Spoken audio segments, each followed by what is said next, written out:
Count me in. 3, 2. All right, everybody, welcome to the All In Podcast, special coverage of the inauguration of Donald Trump as our 47th president. If you are a Republican, congratulations. If you're a Democrat, please step back from the ledge. It's going to be okay. We got through 4 years before. We'll get through these 4 years. But we've got a lot of exciting guests with me today here on set from the amazing, what hotel are we in? We're in the Hyatt or something? Grand Hyatt. Grand Hyatt. From the grandest of Hyatts in the center of Washington, D.C., the Sultan of Science is here, David Friedberg. David, you went hard the first 2 days.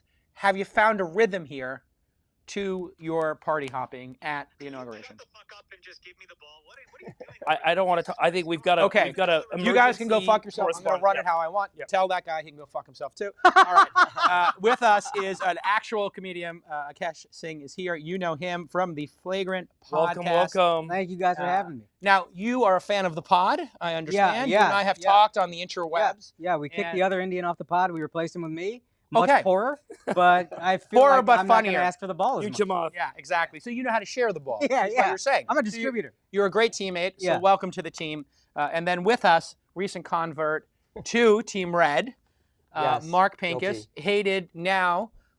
originally hated by the right, Yeah. now hated by the left. Yeah. What's it like now that you have you found a balance there yourself?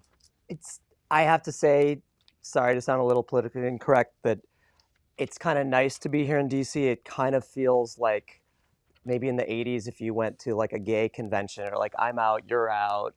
Say Seeing more. people from San Francisco who are out, I'm like, oh, there's some people that are going to maybe welcome me in their home. It's good. I'm making a list.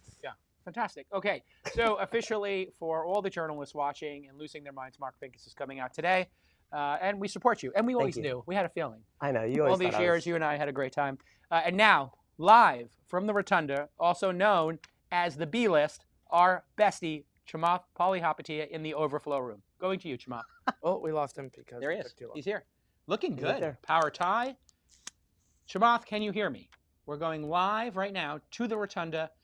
Chamath is with a very special guest here on the All In live stream. Mhm. Chamath, can you hear us? All right. So what we're seeing here is a live view of. Oh, they're back. Hold on. They're back. Okay, great. Oh wow! Look, we have Sam Altman on the live stream. This is amazing. We thought they were going to be blocking Hold on, Jake. everything. I don't think they can hear you. Go ahead. Kick us off, Chamath. What's going on, guys? Well, Sam and I woke up at. What time did you wake up? I woke up at 7:15. My God, I woke up. Really? When did you wake up? I woke up at 6. That's tough. When did you go to bed? I went to bed at 1. That's not bad. Yeah.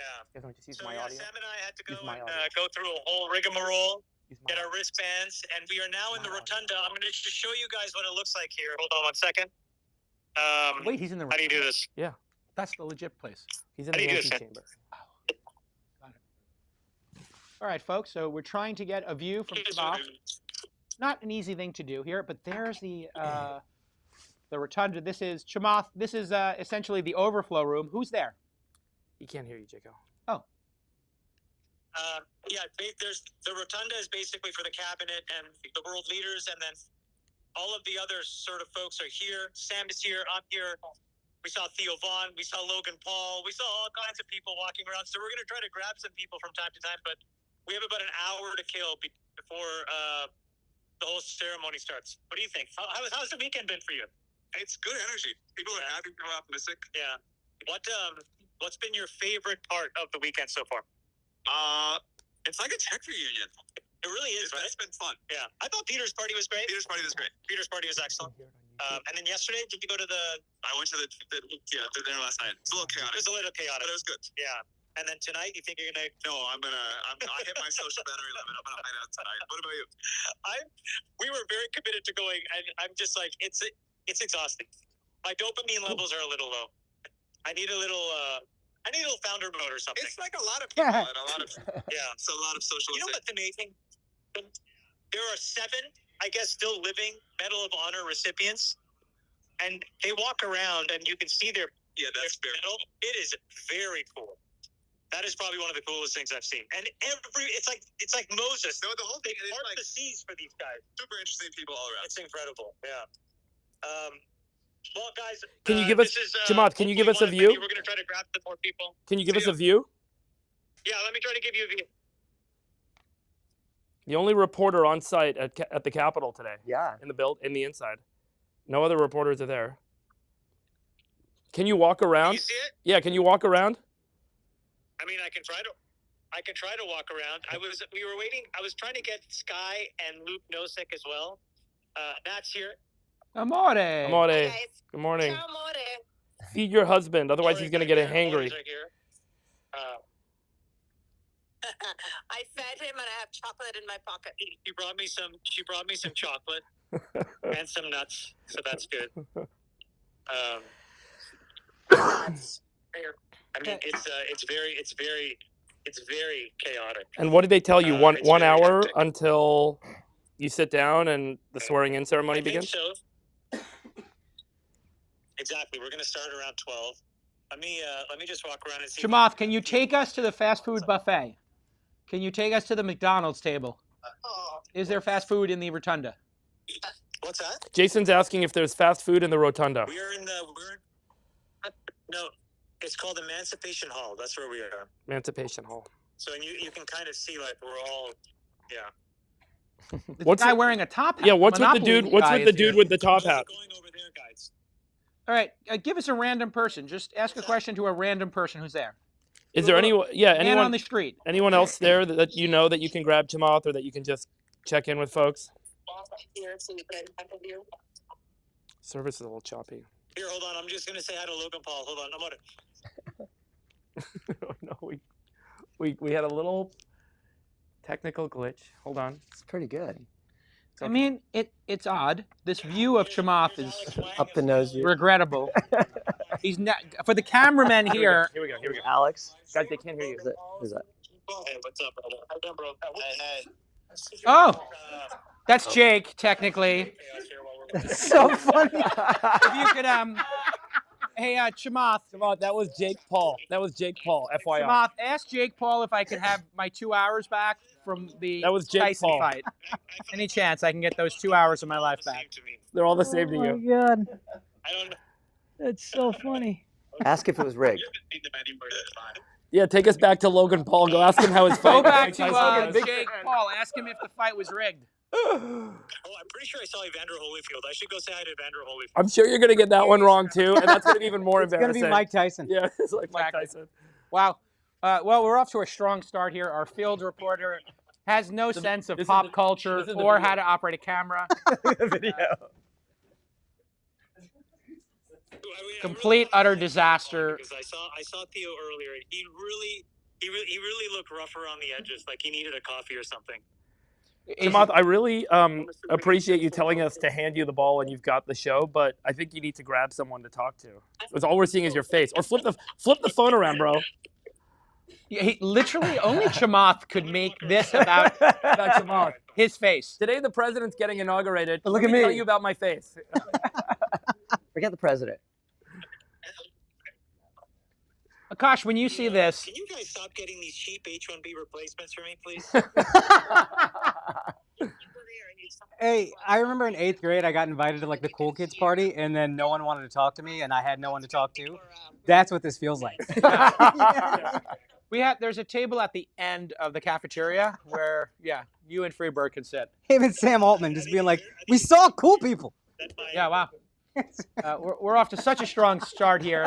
An unlimited number of powerful and interesting celebrities that you will not get to hear from today. An incredible array from sports to the arts, politics to science, none of which you'll be able to see. But enjoy close-ups of Chamath. Chamath, Yes. flip the And his camera full around, Windsor. bro. We want to Nice see teeth. we want to see the room. White teeth. Beautiful teeth. I don't need. How do I do that on Zoom? It only points one way. Just Literally just flip the Go entire back, phone go back, go back to Gosh, Logan Paul. somehow he grew Facebook from 4 million users to 400 million. Yeah. Somehow that occurred on his watch. because there He was still no hasn't video. figured Zoom out. There wasn't video back Yeah. then. No. No, that was not Logan Paul. That was Jake Did I Paul. confuse Logan Paul with Jake Paul? Yes, you did. Jake Paul, okay. Okay. It's okay. It's a good thing you're talking in his ear. Yeah. All right. You want to flip the camera around? There's a little button. Or just turn the camera. Physically Just flip physically the turn the camera. phone How around. do you do that? How do You just turn- Oh, yeah. physically face the camera the other way. Okay. Just turn your camera around. Yeah, that's and good. Point it. That's good. That's better. That's terrible. Turn it around and face the crowd. Just turn the phone around. So Chamath, The crowd? Look at the back. No, not you, the camera.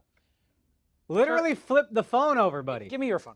Let me. Chamath, can you just tell us who was there? If you're not going to show us, describe it. Oh, dude, he told us. One of the Paul brothers. He doesn't know. Paul which one. brother, yeah. Wow. Jake That's it Paul, so far. Logan Paul. 7 congressional. Logan Paul, Theo Vaughn, Grant Cardone. I saw. Oh, great. Came up and said hi. What a lineup. I would have loved. Incredible. I would have loved to meet some of them.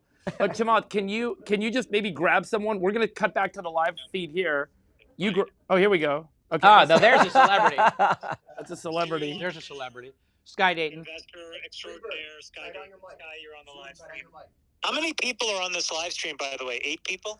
Okay, Chamath, we are gonna Including cut you, back to Sky? the studio. Let us know when you've got a real celebrity to talk with. Oh, Oh, Sky. Sky. straight. Sky. That hurt. Hold on. Ask him a question. Hold on. Ready? 1, 2, 3. Luke. Oh, Luke. Luke. Okay, wow. Great. There's Luke Nawasset. Happy to be here celebrating President Trump's inauguration. I'm so glad to be here with you guys. I'm glad to see what our country could do with all of the people that are Wrap it up. right now. Wow. Give him the light. America and make America great again. Okay. Thank you, All right. Luke. Well, there it is, folks. Christ. Venture capitalist. what happens when Silicon Valley goes to Washington, D.C. Unbelievable. I love that the only people we can talk to How are many people watching others. I don't know, but Social we're gonna cut off now. Chamath, we love you. Have a great time. Text me when you've got someone, and we'll hop back on the Zoom. I'm gonna leave the Zoom open, okay? Okay, thank you. Okay, bye-bye. Okay. Okay, here we are. That's his view of us. Oh, that's your view of us. Yeah, you're going to have to end that. All right, everybody. I guess there were a series of pardons today. Oh, that yeah. occurred. Are we back on the room? Any thoughts on the pardons, and maybe any people you would like to see a pardon, like a non-traditional pardon out there? Any folks in the entertainment industry or comedy who deserve a pardon? That's a good fucking question. Yeah. I feel like we all got pardons in entertainment with the Trump win. That's the best thing about this is who's still in. Now it's like the liberals are going to get thrown in, I feel like. Got it. Who are you pardoning? Wow. Well, I would definitely pardon Chamath for that incredibly brutal live stream. That's definitely because I think they're going to have a special committee. I think they literally just had a special counsel formed. So yeah. Pincus, anybody would you like to pardon? Reid Hoffman? Anybody in your circle you'd like to pardon? Zuckerberg?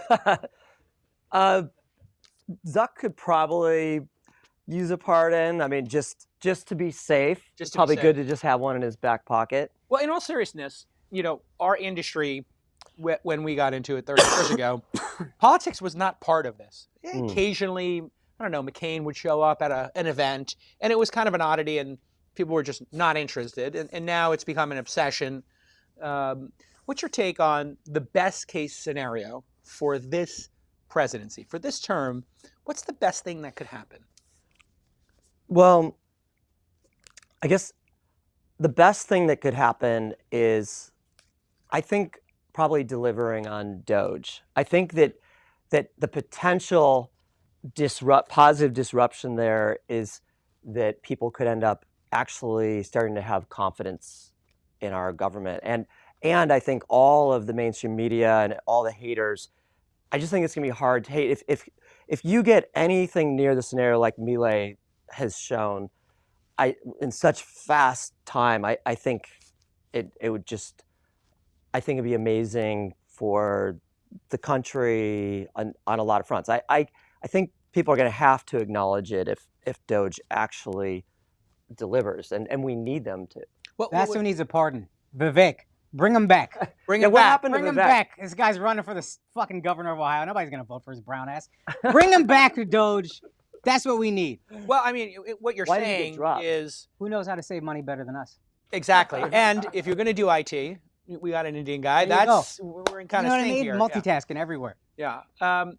What We happened? clearly can't. I mean, just Well, run the Zoom. what happened with Vivek over the last couple of days, Freeberg? It seems like he is. Any insight? What's the buzz? Is he out at DOGE? That seems to be what I saw in the headlines. And what are your thoughts on that? And what are your thoughts largely on DOGE? Because let's be honest, you've been pounding the drum about smaller government for the last 2 years on the podcast. I'm more disappointed than not in the conversations we had this week with congressional representatives regarding DOGE. It seems to be not just a disdain, in some cases kind of a masked disdain for the concept of DOGE, but just a very skeptical refrain about it. It's not, like Ted Cruz even yesterday, who claims he's a small government Republican, said, I can't wait to hear their big, bold ideas. The point he made is that anytime you try and cut spending, it's causing harm to some group, to some voting constituency, and ultimately the politicians are going to end up losing voters if they say yes to those things. This has always been the problem with democracy over the long run anyway. Everyone votes themselves all the money ultimately, and that's effectively what's been going on. So to actually go in and cut trillions of dollars of money that's going into some business or some individual's pockets is going to cause those businesses and those individuals to say, no, thank you, I'm not going to vote for you anymore, my current representative, because you voted for this. So everyone will lose their elected positions. So I think without term limits, without the cycling of politicians, we're not going to see real legislative change. Now, what can they do administratively? There's a lot of ideas, a lot of rumors and theories I've heard, and we'll see what gets executed. What are some of the rumors people have heard about DOGE? Come back to the office, or you lose your job. That they can mandate that to non-unionized agencies where you don't have a union that's got a contract that says they're allowed to work from home. There's a lot of folks that don't have that contract where they want to say come to the office as an easy way to start, as a way for them to start to kind of have a right to remove federal workers and then not move fast to replace them is one theory, one rumor of something that they could do. And this would be the what we call in the industry the gentleman's riff. So a reduction in workforce where people have gotten used to staying at home and maybe they're working hard, maybe they're not, who knows. But if forced to come back to the office, you will get some attrition. You've seen this, yeah? Oh, yeah. Yeah. How much attrition do you get, actually? Because it seems like most people would just be like, all right, well, I don't want to lose my job, so I'll come in.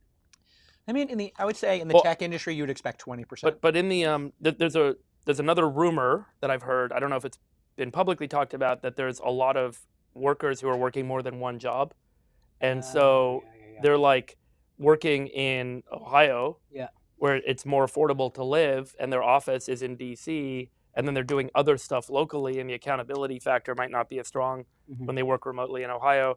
So there's also this idea that get them to sign.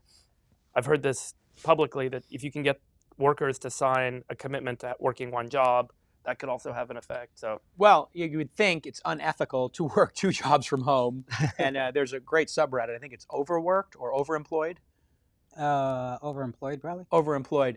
And so people in that subreddit are trading strategies of how to be on 2 Zoom calls, like your daily stand-up, at the same time. My sister had 3 full-time jobs at one point. Amazing. 2 in a consulting, and nobody knew. They didn't know. Nobody knew. She was triple working. She was killing it, yeah. Working from home? Yeah. What about their opportunity? Okay, well, and now we know. Now you can file. Sister. Sorry. You just knocked on your sister. Well done. Content. What do you want me to do, Conchi? Yeah. Trying to get content. Let's talk. You had something to add to that? Oh, just when you think about what can they do that's in their control, there's 70% of the labor spend is for outside contractors. So I'm curious how far they can push that, because they might not have to go through all of the legal labor side to cut. I think it's 1.2 trillion total spent on labor, and so 70% of that, 800 billion or so, 900 billion that they, from top down, could go after. But they said, the other option that they've publicly talked about in their letter that they published a couple weeks ago now, was if they drop regulation that's not legislated. So there's no law that says you have to do this regulation. As they cut back on that regulation, they no longer need to spend money on doing that regulation. And so then they have a right, even though there might be money flowing, they have a right to stop that money flowing and saying, we're not going to regulate this thing anymore in this way. That's going to be another way to cut. They talked about this in their open letter, Elon and Vivek. I saw Vivek at the Crypto Ball. Let's go to the Crypto 2 nights Ball. ago, and I had a good chat with him. He was very friendly, but he is pretty serious, it sounds like, talking about doing this governor run. And if you want to have a position that ultimately gives you a stepping stone to maybe having influence and doing big things. You know, Kosh, you do any impersonations? Because I can teach you to do a Vivek very quickly. Please. Just do an Obama impersonation because that's what he's doing. It's perfect. My wife always says that, actually. He's trying to do Obama. Literally trying to do Obama. So actually, the reason I don't like him not on DOGE is because this was his whole platform, was making government more efficient. But my thing, I think his issue is when he talks to guys like y'all who are smart, you see what he really thinks. But when he tries to talk to like regular people, I think he's so much smarter than them. He's like, well, they want to hear about the deep state and the NFL being fixed. And that's when people lose him. So I don't think he's going to be able to win a governorship. But you're saying he like talks down to people? He doesn't know how to talk down even. He's like, well, instead of saying, hey, there's too many government jobs and we should cut them, he's like, the deep state runs everything. And then I think regular people are turned off because it sounds so conspiratorial. But he actually just means cut the bureaucracy. That's all he means. But he calls it the deep state because he thinks that's what they want. J.D. Vance has similar rhetoric. Does he do a better job, you think? Have you seen him talk much? Yeah, J.D. Vance, I don't think is like, to me, he doesn't have any charisma, really. I'm not grabbed by him when he talks. Vivek, I actually think could be more charismatic because he's doing Obama. Right. But I think he can't communicate. Or like after the Super Bowl when the Chiefs win, he's like, the NFL is rigged. I'm going to put a stop to this. I think he thinks that's what people want to hear. Vivek said that? He was on Twitter. What did you think of his tweet about we need to have, the problem with Americans? This is like the honest thing he said. Instead of calling it the last supper, you should call it the last tweet. Yeah, that was like that was like it, like the career ender. But I thought you're that was Indian, and that he actually feels that. I don't necessarily agree, to be honest, or whatever, but like that I knew was what he really thinks. He was a kid that probably worked his ass off. That's why he thinks he's successful, and it is. But he's like, well, just do that. Every successful person just says, just do what I do. Do what I did. Right. But that, at least, even if we didn't like it, that was the one time he was honest. Mm-hmm. That was the one time he's just saying what he feels and letting it go. Right. And then for people who didn't follow that, I don't know, did you see the tweet where he was like, is the essence of the tweet, correct me if you guys think I get it wrong here, and we'll put it in Can post. We pull it up? Yeah, it was essentially, the problem is American kids are lazy, don't study enough, they spend too much time playing video games. They want to be the jock in high school instead of They want to be the jock. It was kind of a combination of the American. Think he's not authentic on Twitter. I think he's trying to communicate in a way that he thinks we'll understand it, but then he just doesn't know how to do that. Or I think if he's just himself and talks at a high level, the people who get it, which would be most people, would be like, oh, I like what he's saying. That makes a lot of sense. But it just gets lost anytime he goes on like a different podcast that's not you guys. Or I think Flagrant, we were able to get a real sense of who he was. But before you guys met him, didn't you, what'd you say to him? Which one? I gave him a couple good, I sent him a fastball or two. Yeah, he said some crazy shit to him. But it's like, that's what you think of him when you don't get to talk to him. Yeah, I mean, I just wanted to clarify with him because he was very early on the trans issue. Yeah. And I was just like, hey, do you have a problem with gay people? Yeah. It's a two-part question. And he said no. I said, okay, do you have a problem with trans people? And if so, what are the issues? And I thought actually he handled it pretty eloquently, and he nailed, in some ways, exactly what happened with the American populace, which is they don't have a problem with any trans adult, anybody dressing how they want, pick your hair color, pick your gender, pick your name, change it every week.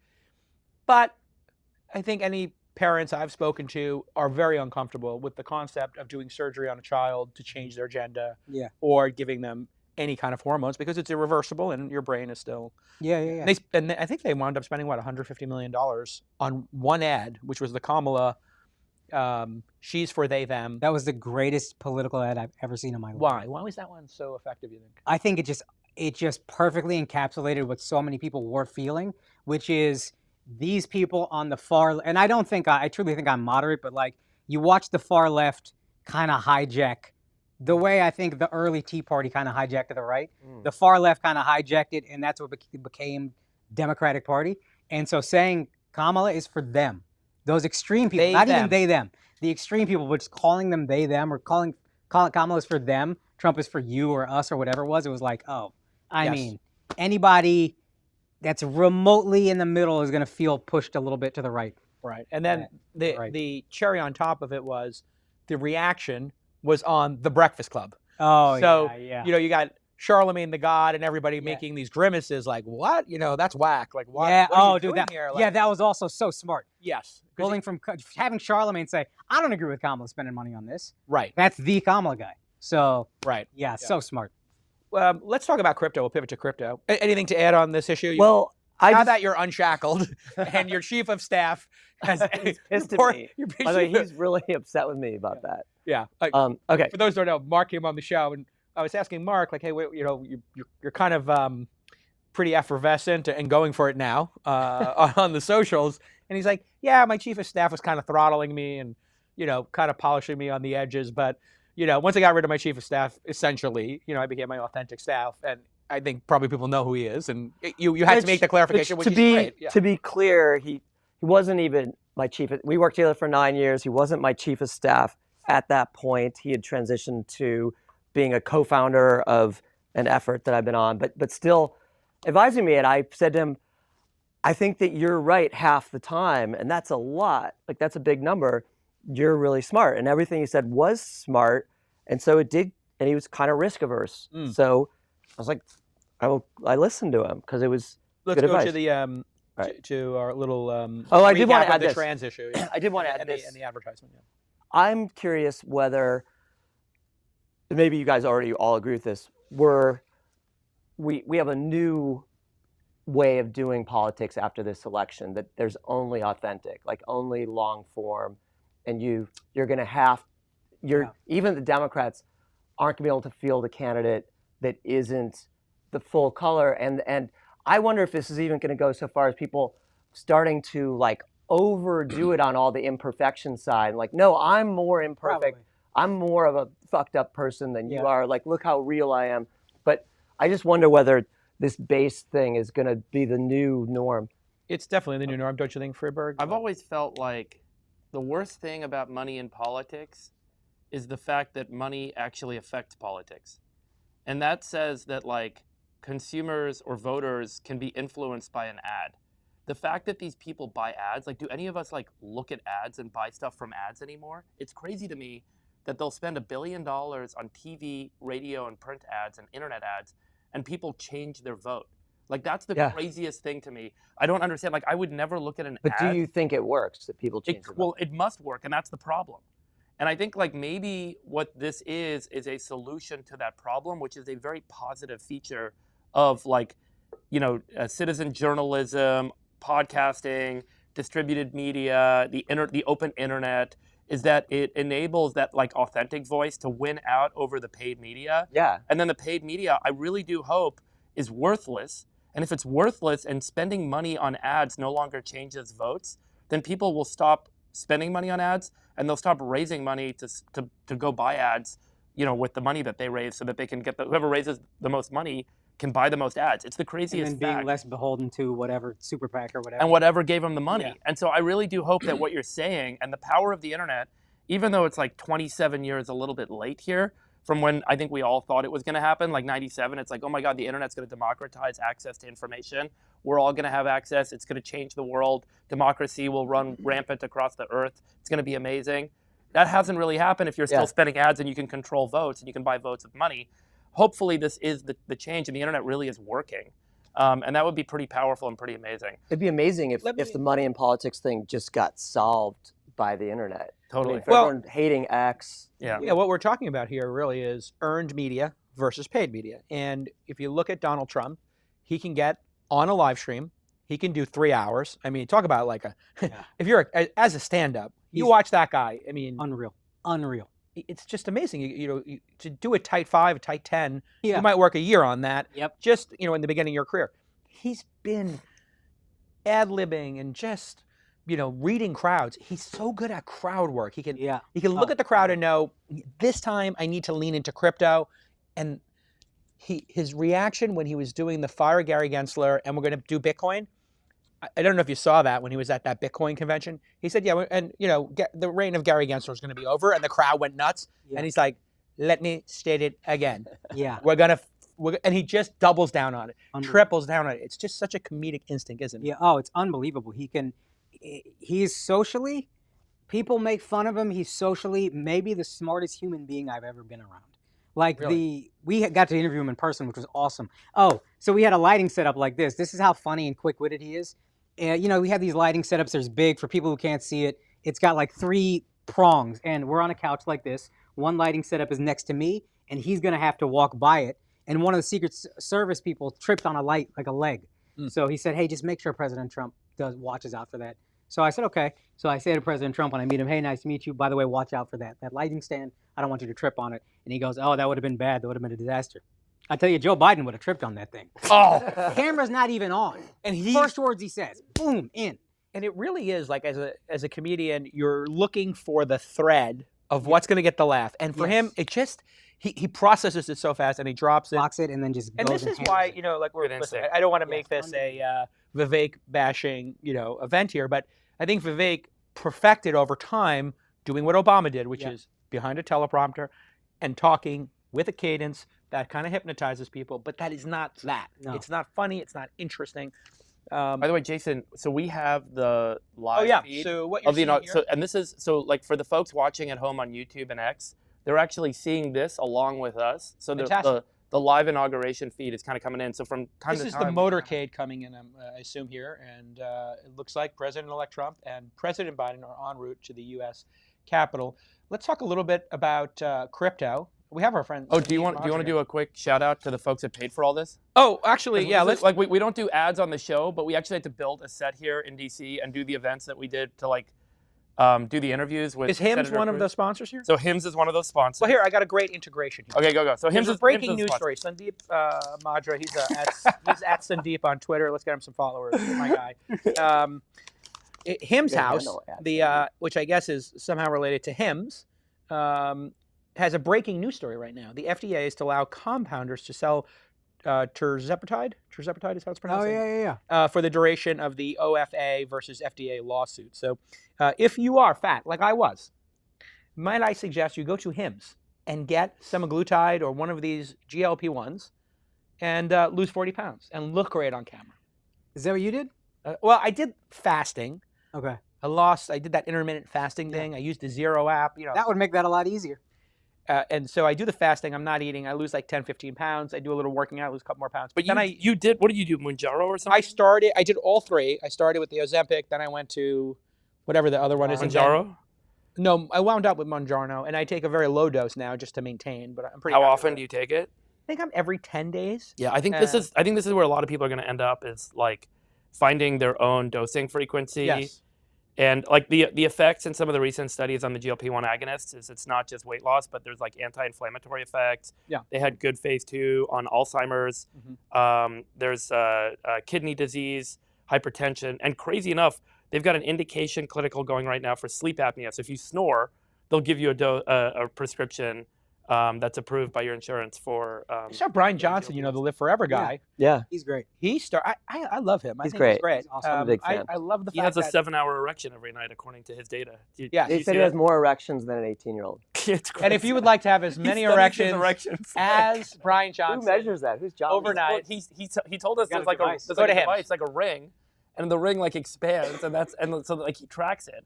And he said it There's was like an aura ring for your. yeah. And cock? Chamath was talking to him, and he told Chamath that it was the one thing he was scared about putting out was the data about his erections every night.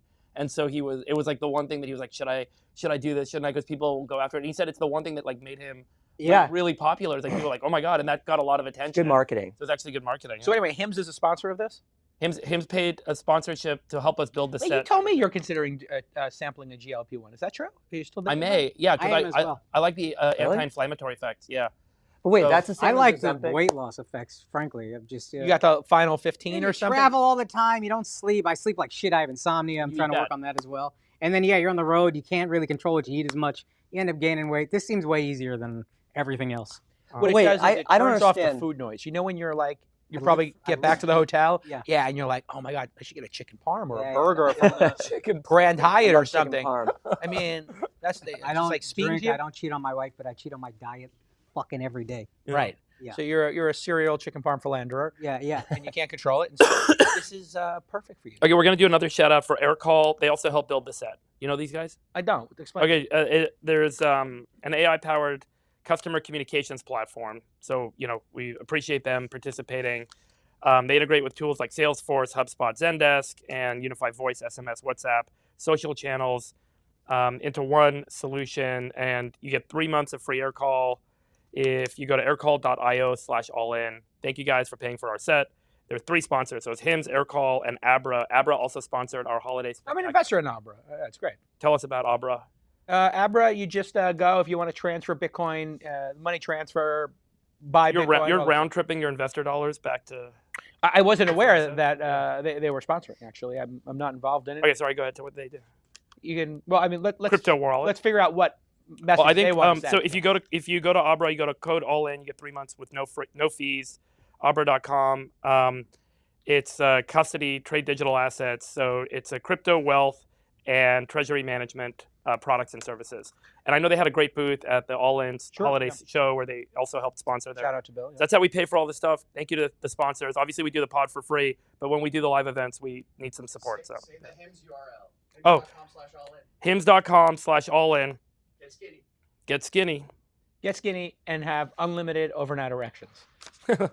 Wait, I do have one question on Ozempic. Wait, can we talk about the Okay. the status here? Oh, well, it looks like somebody is saying Vivek and Susie, what's her last name? Susie Wiles, who is the chief of staff. They're speaking. Yeah. I guess CBS is speculating here that maybe, or the C-SPAN is pulling up a story about maybe Vivek is no longer involved in DOGE. So that was a rumor last night. Yeah. And he has not confirmed nor denied it. And we'll see what happens. But obviously, let's go to. I think a lot of people we all know are very anxious to see what is revealed about DOGE this week. That's like a big thing in Silicon Valley and the world of business is like, how real is DOGE? What's coming out this week? And, we'll see. It's got the most upside. It's the most asymmetric. If it does work, it could be a change in the entire philosophy of how we look at government. And it is I was in Japan, and, when you talk to business people over there, they are, they brought up multiple times our national debt, and then having 2.5 times, I think. Yeah. Brad Gerstner, what is the debt load for Japan? Is it 2.5 times their GDP at this point? Sounds about right. Yeah, and so and I think that's the highest of any, first world country. And, I know Elon was around this weekend. Obviously, he's at the event last night, and the event today. He's in the Capitol building for the swearing-in ceremony. But despite being around all weekend, he was MIA, apparently working all weekend. So I think he's very dedicated to this DOGE effort. He's obviously been very public and vocal about it. But certainly, anecdotally, which I'm not kind of revealing any secret preserved knowledge here, he's been totally absent and been locked down. Well, I mean, so. I have some insights. I think you're going to see, a very. My expectation would be you're going to see a team that is extremely dedicated, from everything from IT to getting back to office. That's right. Coming in with a platform, and I haven't read it and I'm not involved in it, so I don't want to overstate it. But I think really the formation of the team is what's going to be the most compelling. And I will release some inside information. Mark Pincus, there, is a rumor that they were going to tap you to be involved. You had a couple of conflicts, I understand, but you wanted to come serve your country and take 4 years off from making money in the way you are uniquely qualified to do, starting and investing. Were you going to work on DOGE? Well, he was recruited. I had some conversations. I was definitely intrigued and interested, and I was ready to take like the shittiest, like least prestigious, and kind of potentially some like pretty polarizing position for at least 6 months. Moved my family to DC. This was not like an ambassadorship or anything. You wanted to make software to make things more efficient. Yeah, I said, where's the most leverage? Like, if I'm going to really do this. Yeah. And yeah, I say I was conflicted out because I've been such a big Democratic contributor, and I'm such a recent addition to the Republican team. So, but I love what they're doing, and I just say that my own opinion, and this is not knowing anything, I think it's going to over deliver, not to set expectations. They don't want that, but I think it's going to be more aggressive and over deliver versus what kind of the mainstream media thinks at this point. Really? Yeah, and it's a good time to buy U.S. Treasuries then. Yeah, I think a lot of the trade in Treasuries has been on the expectation that U.S. debt levels and deficit levels will continue to climb, and we're not going to get out of the spending problem we have. We're not going to get out of the debt bubble we're in.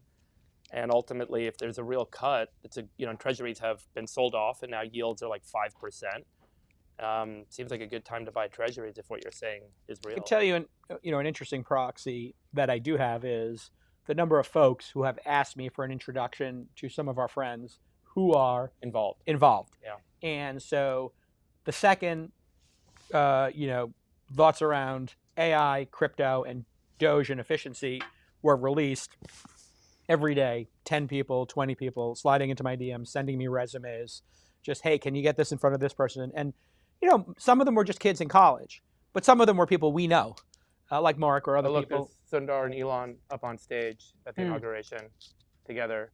Of course, so they Sundar, the CEO of Google. And they put all the tech folks together. We saw Sundar last night. At the YouTube party. And, Google did a little event last night, which we stopped in at. Thanks to YouTube for the support. And a lot of folks in Silicon Valley are here and are going to sit with or near president and vice president today to show their support. And I think they're trying to highlight, and I'm just speculating here because no one told me about the rationale for this, but putting some of America's most successful companies on stage and showcasing what the power of innovation, what we can bring. What do you think? No, I want to know the tea from the Google party. You guys were out last night, right? We were out. You've been out all weekend. The Google party was the most tame of the parties this weekend. Well, then let's get to the fun. Okay, let's go to the parties. Okay, so starting with the crypto ball would be the most interesting one. Do you have any photos from that? We've got some photos here. We'll pull up a photo or two, but at the crypto ball, there were a lot of crypto people, obviously, but a lot of people in our circle, a lot of venture capitalists. Is this on screen, guys? Yeah. Okay, so here's Elon, Vivek, Sachs, looking incredibly excited. So this is just a couple minutes ago. It's about an hour ago. They're getting. I don't know who the woman is. They're getting assembled for the swearing in. This is outside my hotel this morning. So JD Vance goes to that church, or he was like going there. So I got locked into my hotel, and then I couldn't go anywhere. That's the church across from the White House. Yeah. No, the church across from the Hay. Hey Adams. Which is right across from the White House. Yeah, so they go in there, and it's Oh, it is, okay. Yeah, it's across. So we got blocked in this morning. It was pretty insane. I've never in my life seen so much security. It was like 3 blocks of Secret Service, military. It was crazy. I was walking down the street by myself. There was and everyone was like, "What the is this?" I was walking with a bag. There are Secret Service everywhere. There are dogs everywhere. There are tanks. There are Humvees. All kinds of things. The crypto ball Can we pull up a party photo, Nick, from maybe the crypto ball? Okay. Here's a party for the crypto ball. Okay. Thank you. That was me getting ready. Keep going back. There it is. There it is. The Besties. Oh, and then we found Jake Al. Yeah, I mean, my strategy is always to come in the second half of the party. I never want to be there early. I come at the end. It's a much better strategy, I think.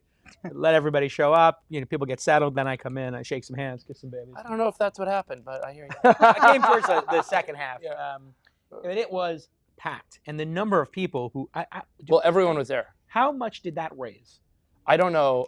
It had to be tens of millions of dollars, and I don't know where the money went. It was tens of millions. But I think there's a crypto. I went to a group called MAGA Inc., which I don't know what it was. Super PAC. But we were Sachs's guests. Let's go back to the inauguration feed, guys. But we were Sachs's guests at the crypto ball, and we saw Snoop Dogg, and but everyone was there. So Vivek. Sober Snoop.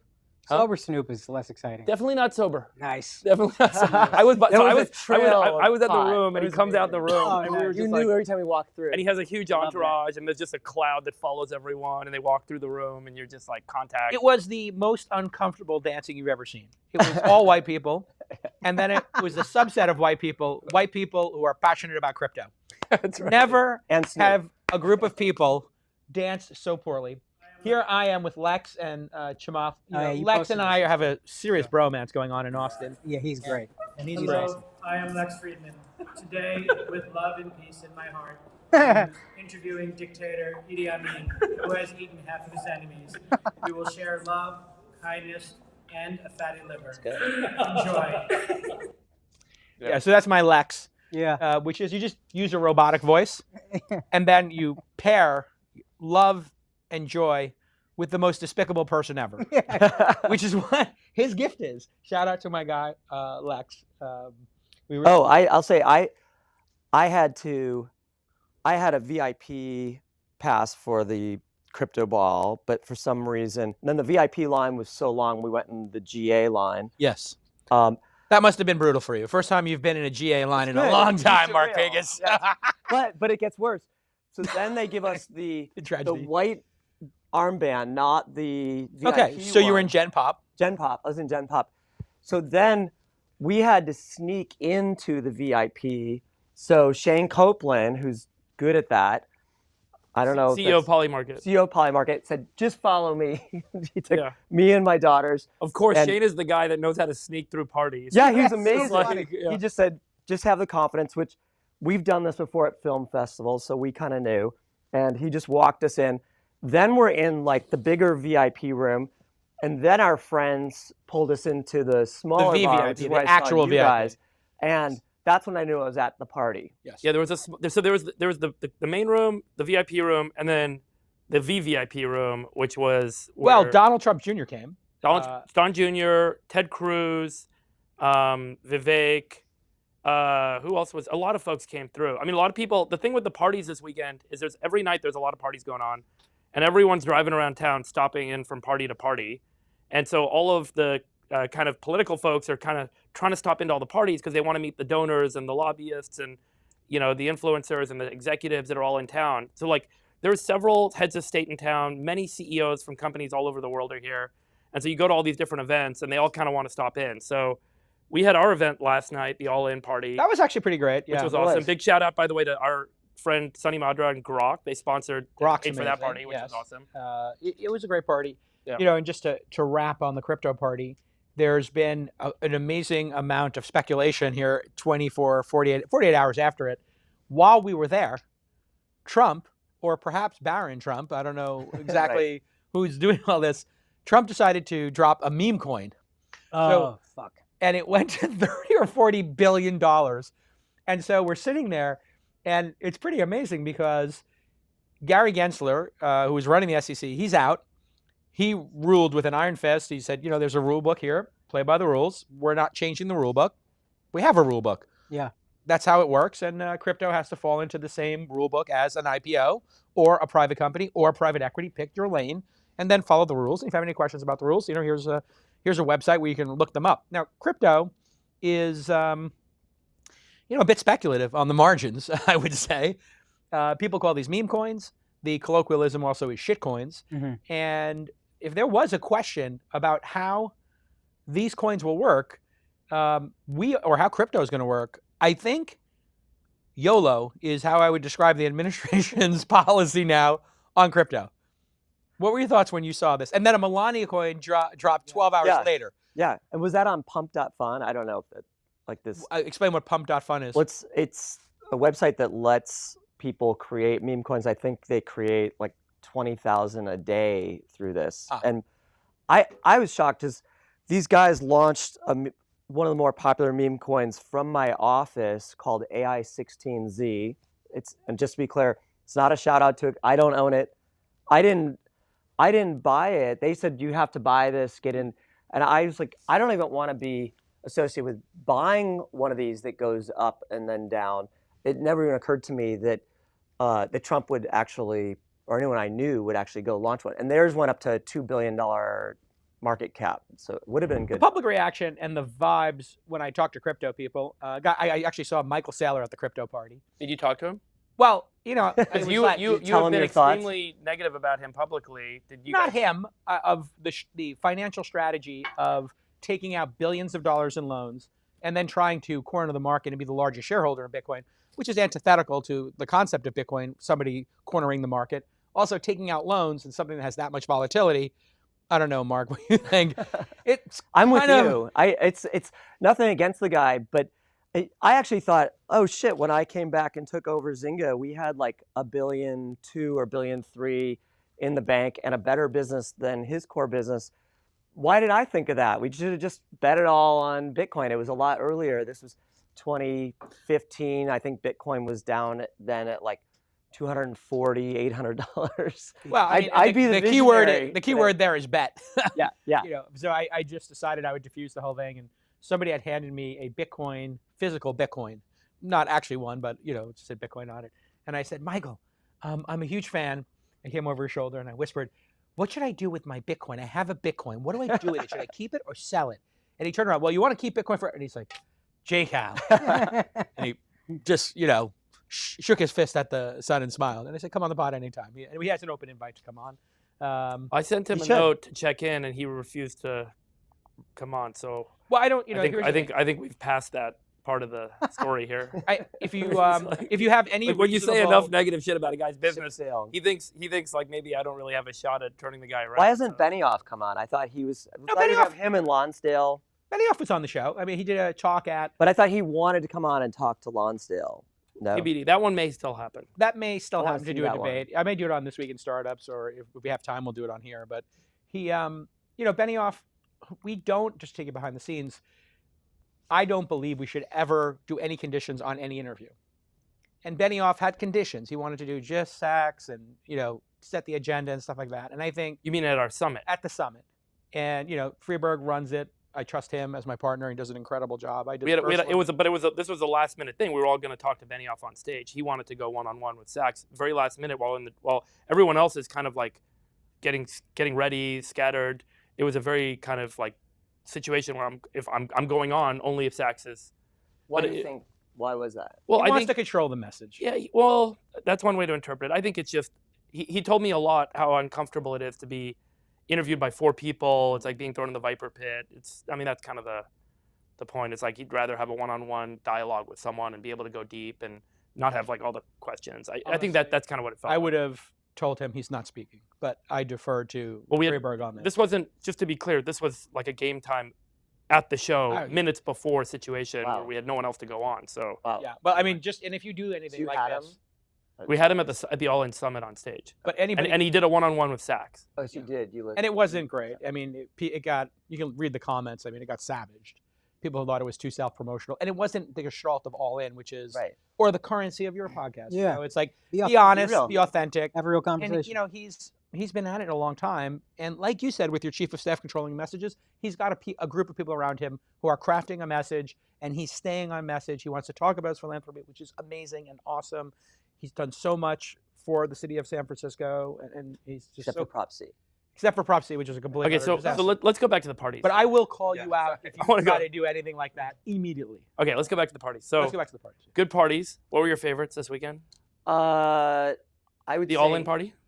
for sure. Explain the party. What was the vibe? Well, I think that I love before I get to that, the back bar at the crypto ball, that was a good start.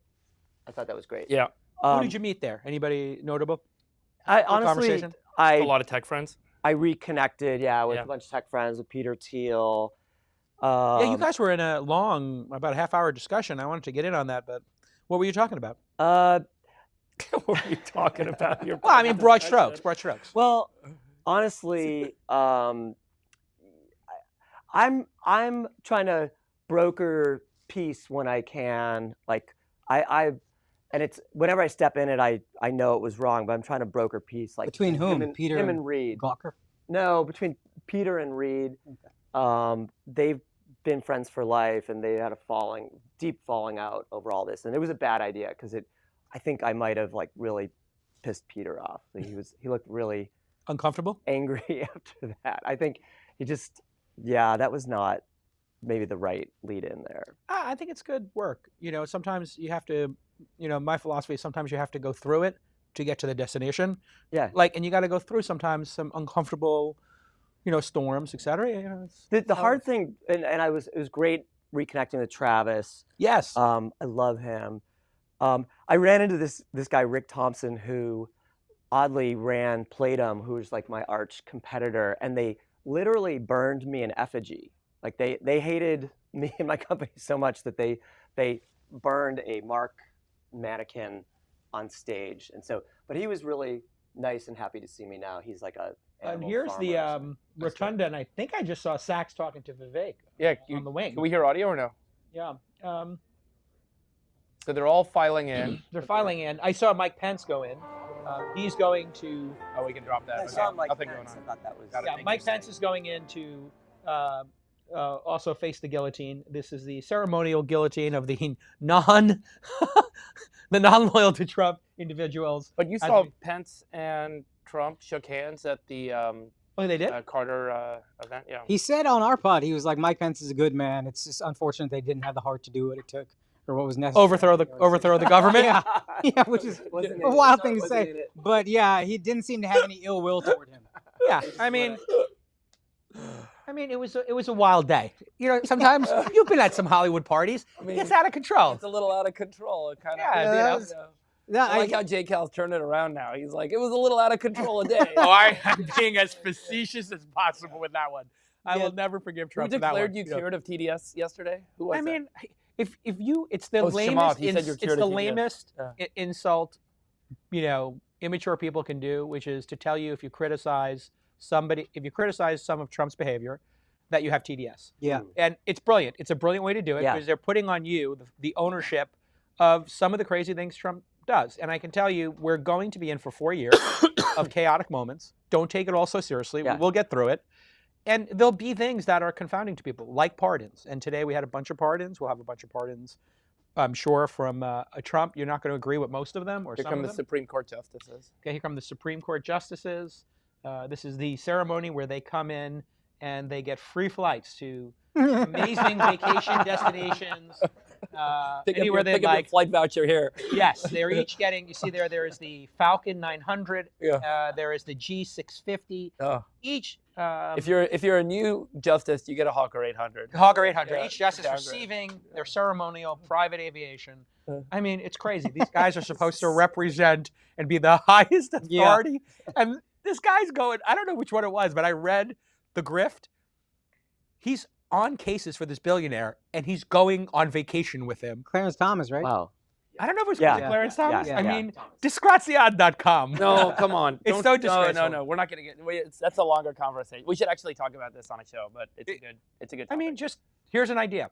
If you're a Supreme Court justice, don't there's take a lot free of flights there's a from lot people. of politicizing of Supreme Court justices as well. So we should make sure we do the proper analysis of like what actually happened and whether it was reasonable or Here's not. the proper analysis. Don't be a fucking grifter. But I like that. Shoot from Yeah, the hip. yeah. Yeah, Very I mean, good. What you feel. Yeah, this has gotten him into really good places. In the past. Yeah, well, every week the podcast is in the top 10. So I'm with you. Seems to be working. Wait.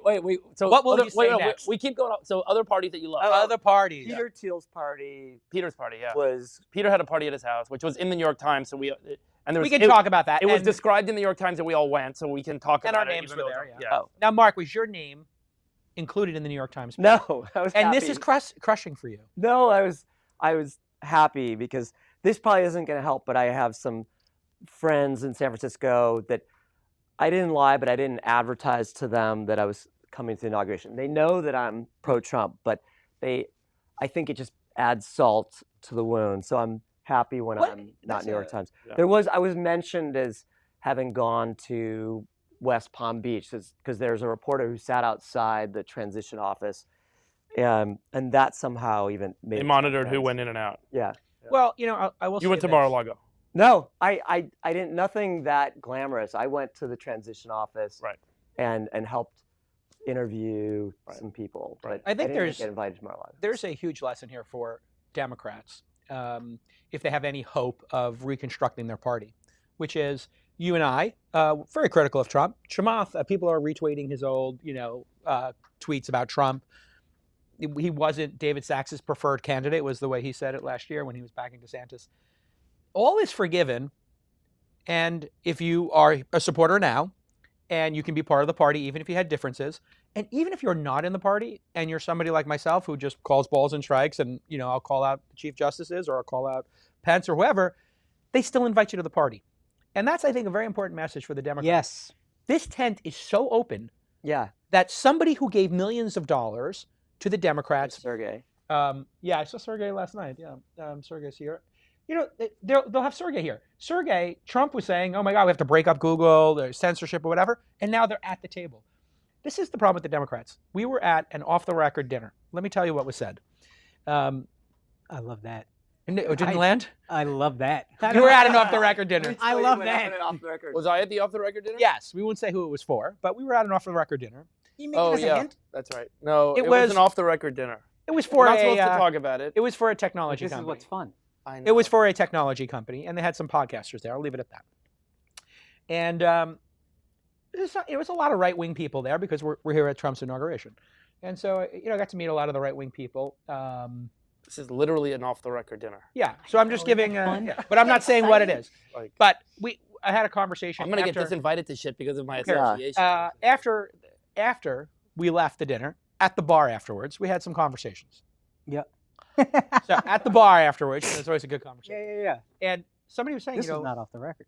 the I don't know where the you're problem going with the with this. Democrats is, they need to have their own Joe Rogan. They need a Joe Yeah. Rogan. And I said, they had a Joe Rogan. Yeah. They kicked him out of the party. Yeah. Do you know what his name was? Yeah, it was Joe Rogan. It was Joe Rogan. Yeah. He voted for, It's the first time I think in his life he's voted Republican. yes, and he previously was a Bernie Sanders Yes. Democrat. That's not just a Democrat. Elon, I remember when we were coming up, Elon was so excited to meet Obama, that first presidency. Elon was like, I waited like 6 hours in the rain to shake the man's hand. He was so excited. And back to like having an inclusive tent. And then Biden had an EV summit, didn't invite him. And I think that's like, a huge lesson here. They had And the Californians literally said, "Get out of our state. We don't want you here." And he's like, "Noted. message received. Message received." Yes. And so this is the big lesson, how big can you make the tent? Trump took, I don't know, half the positions of the Democratic Party. Yeah. And they just Well, I think the best commentary we talked about this last night at the dinner we were at, which was not off the record. It was just a fun friends dinner. But there was a conversation or someone made this commentary, which I think is absolutely correct, which is the Democrats seem to be the most organized party, and they have everything buttoned up. So the messaging is right, who does what, the hierarchy, the structure, the system. Whereas because the Republicans are more freedom, leave us alone, individualistic, I don't want to be, they're not as organized. And they're also not as tight bound on what you have to say and what you don't have to say. Republicans seem to be more open to they're freewheeling. having everyone riffing. come in and like be critical. Sure, they'll be critical back. They'll say negative stuff as well. They'll, say things that you don't want to hear. But at the end of the day, they're still okay. Come on, let's have the conversation, is what the commentary was, because they're much more about the individual versus the system. And the Democrats are more of an organized system. Yeah, it's very interesting to me. When they were having this party, Peter Thiel's party, and I guess Sachs and Jackie were the co-hosts, I believe. And I don't know if that party was. I thought that party was off the record. Too. well, I mean, it's in the New York It's in Times. the New York Times. Yeah. I mean, So what was funny was their New York Times reporter was camped out on the sidewalk. Yeah. And he was Teddy, shout out to Teddy. And Teddy was taking photos of everyone, and Chamath's like, "Teddy, I got a quote for you. Fuck you, Teddy." Jumped back in the car. It was hilarious. And Teddy laughed. And Teddy then I laughed. looked at And Teddy. I said, only he Teddy- says that to me, to us every Everyone knows. week. But Chamath was obviously doing it as a joke to Teddy because he knows him. But It was yeah, so the guy was camped out watching. But what I'll say is, I just to take you behind the scenes, I said to some of the folks who were going, listen, I don't want to go if it's uncomfortable. Because, I've teed off on certain things. And so, you don't have to include me in anything if it, makes certain people there uncomfortable, if I've been too critical or whatever. They were like, absolutely not. We want you there, Jaco. And there was a particularly spicy Republican there who's an online provocateur. And we had a 20, 30-minute conversation. I won't say who it is. But and I got to meet his wife and his kid. And, people are extremely spicy online. Then you meet him, and this person had said some very spicy things about me online. Mhm.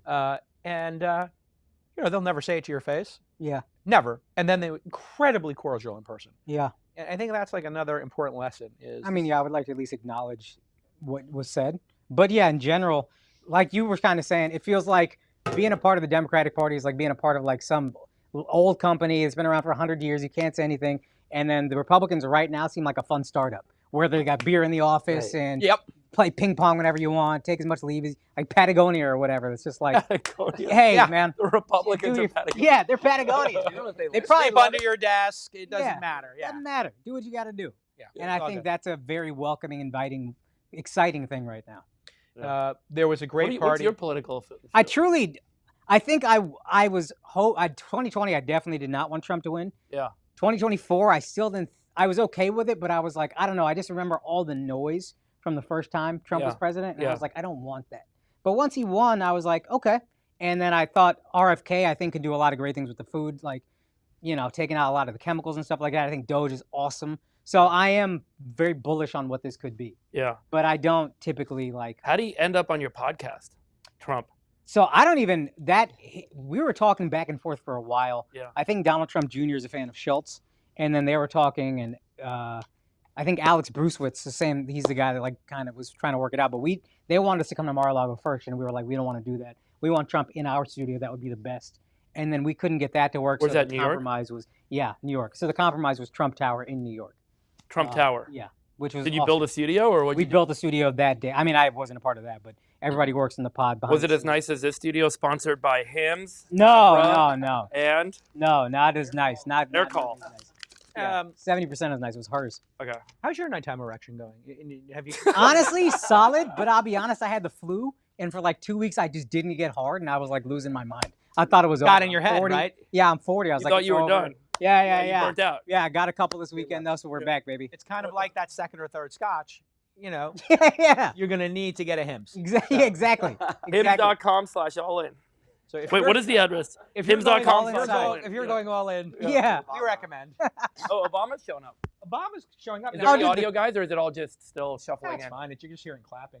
And there's Oh. Hillary. Yeah. So, President President Bush. Clinton. Interestingly, did you hear this? That Michelle Obama Not going. didn't go to. There's Dana White behind bar. Yep. Dan is awesome. Dana Not White. Barbara, Did you but- hear these? You know? We had him on the about pod. He's fucking Obama awesome. Yeah. They're getting dating divorced. Jennifer Aniston. What? Who? That is a rumor. Who? Right. Michelle Obama and Jennifer Aniston. Wait, Michelle? Oh, sorry, Barack That's Obama. a good Barack rumor. Obama and Jennifer Aniston. My That's a bad, better yo. rumor than My that. bad. Wait, you said Trump's dating Aniston? No, Barack and Jennifer Aniston are apparently That's a thing. No Wild. way. Come on. This really? That's a rumor. timeline is crazy. Yeah. I mean, literally, the multiverse split. I don't Yeah. know if I Loki like how did someone this, can but say we are- something and then everyone's like, it's a rumor, and then it becomes a thing. Yeah. Like everyone. You almost will. Okay, here's a Chief here's the Justice, Supreme Court the Chief justices, Justices, yeah. and I think Michelle didn't come because she saw Barack having fun with Trump, and there's nothing a wife hates more than a husband having fun without her. Yeah. And that's really that was enough for her. yes. Final straw. You know what my Final favorite straw. part of the Carter funeral? I mean, it was a terrible situation, but like Best Yeah, part. the death of Best Jimmy part? Carter, top 10. the best part was the Bush tummy tap. Boom, But dude. how great was that clip? He's awesome. You're He's like, awesome. what's that guy up to now? Yeah, he should have never been president. Just be MLB commissioner like he wanted to, and Yeah. Did his you whole ever- legacy would have been Yeah. different. Yeah. Did you ever see the clip where they went behind the scenes and he gets in front of the camera? He's like, and I want to let the terrorists know that they will face shock and awe, and the American people are not going to stand for radical terrorism. Now watch me hit this 5 on. Oh, yeah, that He was turns so around, sick, dude. and he's like, what? So sick. I was like, that is so base. Now watch me hit this drive. Boom. Now watch me hit this drive, motherfuckers. Boom. Like 10,000 people, 20,000 Sick. people watching the stream. Share the stream with your friends. Give a retweet. Hopefully, Chamath will get his Wi-Fi up and running, and we'll go live to the inauguration itself. But it looks like Trump is going to be sworn in, and this is not happening outside. It is so cold here. It is unbelievable. It is Last cold. night's party was fun. I went to the Uber X party, and I have a new bestie. Lex Friedman and I have been rolling deep. Yeah. And, I only did this because I saw, Friedberg is such a fan of Lex, Yeah. and he hasn't been on yet. Yeah. And I saw Friedberg. He was looking at Lex with that look of science love. So funny. And he is looking at him, and I'm like, we hung out with Lex 2 nights. Jason's like, are you guys going in the car together? Where are you guys going to go? I mean, it was, Like- they were having such a nerd off. They were talking about Lex was an awesome science. guy. He's a big he's fan of great. you guys. I mean, I'll tell you you- got a man crush. Be honest. I know. I think he's a great. I think he he's a has great the human. crush, too. Yeah, he's a great guy, and we sat next to each other at this off-the-record dinner the other night, and then we started chatting. We had great conversations. He's a very Maybe good chemistry too. very real, very genuine. Yeah. Like just a great person. Say great, more. Great person. Anyway, Say more. had a great time. Well, I met him at some party the other night, and I said, nice talking to you, great meeting, but I don't want to miss a seat at the poker game. And he said, are you going to play with the All-In guys? And I said, I think. And he's like, do you think Chamath will be there? I want to come with you. And he drops Yes. whoever we were So talking to. I see this. I started see that following this is me. like a oh, rubber then I for him. found you, right. So I'm like, I left him I'm with the captain of the football team. I'm gonna go take the girl. So I just go right over. I'm like, Lex, This is. how's it Are going? you describing yourself? Because you're more of like the water boy. Like, Anyway. Yeah, I like that. You know, captain like of bringing- football. you're I'm the so- captain of the photo, so I I go you're and I busy just slicing take the the girl. oranges, watching all the guys doing their workouts. You're like, I just take the Anyone girl involved? right out of his hands. I start talking to Lex. Lex and I are, because we're pals. We start talking shit and everything. we're pals. We go to the Uber party, and Lex is a little sad because he broke up with his girlfriend. It's okay, And I can speak a little bit out of pocket here because I was like, Lex, if you need to be a girl, just point out which girl you want to talk to, And you'll wing man. and I'll wingman it. Yeah. I look over, and there is a model who's 6 foot whatever. She is stunning. Which night was this? This was last night. Oh, after I left. So I'm sitting there with Dara from Uber, Lex, and we're having this nice conversation, talking shop. And I'm like, I'm going to be right back. I'm going to meet this girl. This girl's talking to like 2 guys, tall, blue eyes, finance, trust fund guys. I walk up to the guy. I said, pardon me, I just need to talk to her for 1 second. I said, may I talk to you for 45 seconds? And the girl was like, sure. And I was like, I've got a great friend over here. He's a little introverted. He's single. And by any chance, are you single? And she said, yeah, I'm single. I said, would you like to meet my friend Lex? He's amazing. And I point him out, and she goes, oh. I said, what does he do? I said, oh, he's like he works in podcasting or whatever. And she's like, oh, okay. Yeah, I'd love to meet him. And I started out, she doesn't know who Lex is. Literally, Lex got stopped twice as much. That a model didn't know who Lex was. I guess. Fair enough. Fair enough. Is that what's happening? Yeah. Well, I guess the podcast. She's watching Lex free. She's like, I oh, thought I'd love she to- was I'd love gonna- to watch this Ukrainian interview. I with, thought like, she was a fan. I assumed she's a fan of Sam Harris. you've got. Oh yeah. I figured she's You've a got fan of Stephen Sam Wolfman Harris. Goddard. I'm a fan of Sam You're Harris. Yeah, Stephen so I Wolfman in figured- Theory of Space Time, like. I figure, she might be into quantum physics. Yeah. She could be into global politics, Zelensky, whatever. Yeah. I sit her down. She is enamored with Lex. Really? Enamored with Lex. After meeting him, After not meeting knowing him. who he was. He gets the number. Wow. They're going out next week. Wow. Wow. Yep. You're revealing this? This is exclusive Absolutely. news. Well, the You're reason all in? I'm repealing this is Yeah. I am now. You get Lex's permission to. No, I don't need Lex. Lex is watching the live stream right now.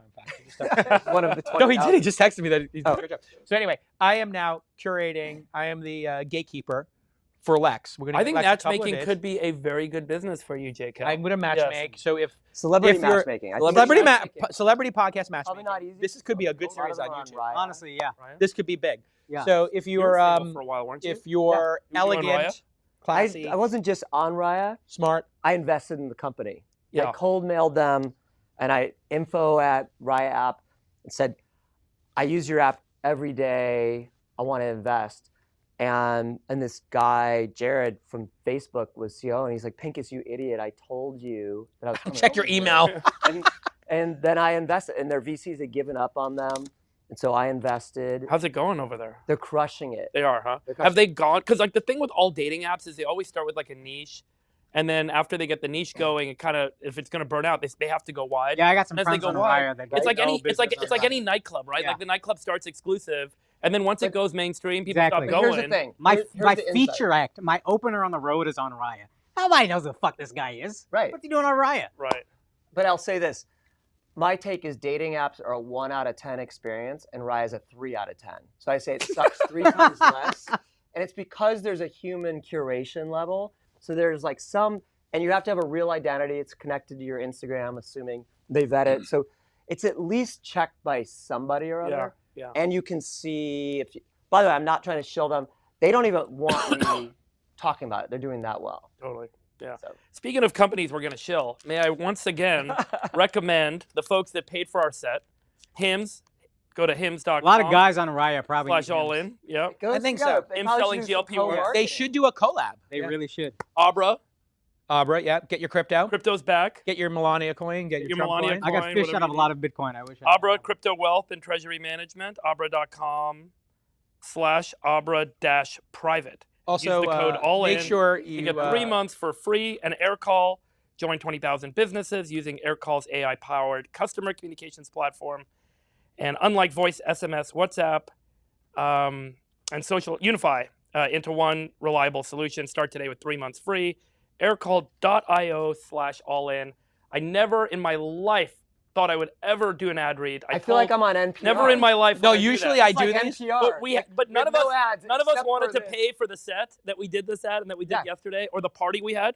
So we're like, okay, we'll do 3 sponsors. We've got to select them, Yes. and I want to say thank you to the So guys for doing they're it. like, Yeah. hey, we have like a little consensus thing with the pod. Hey, is everybody cool with this?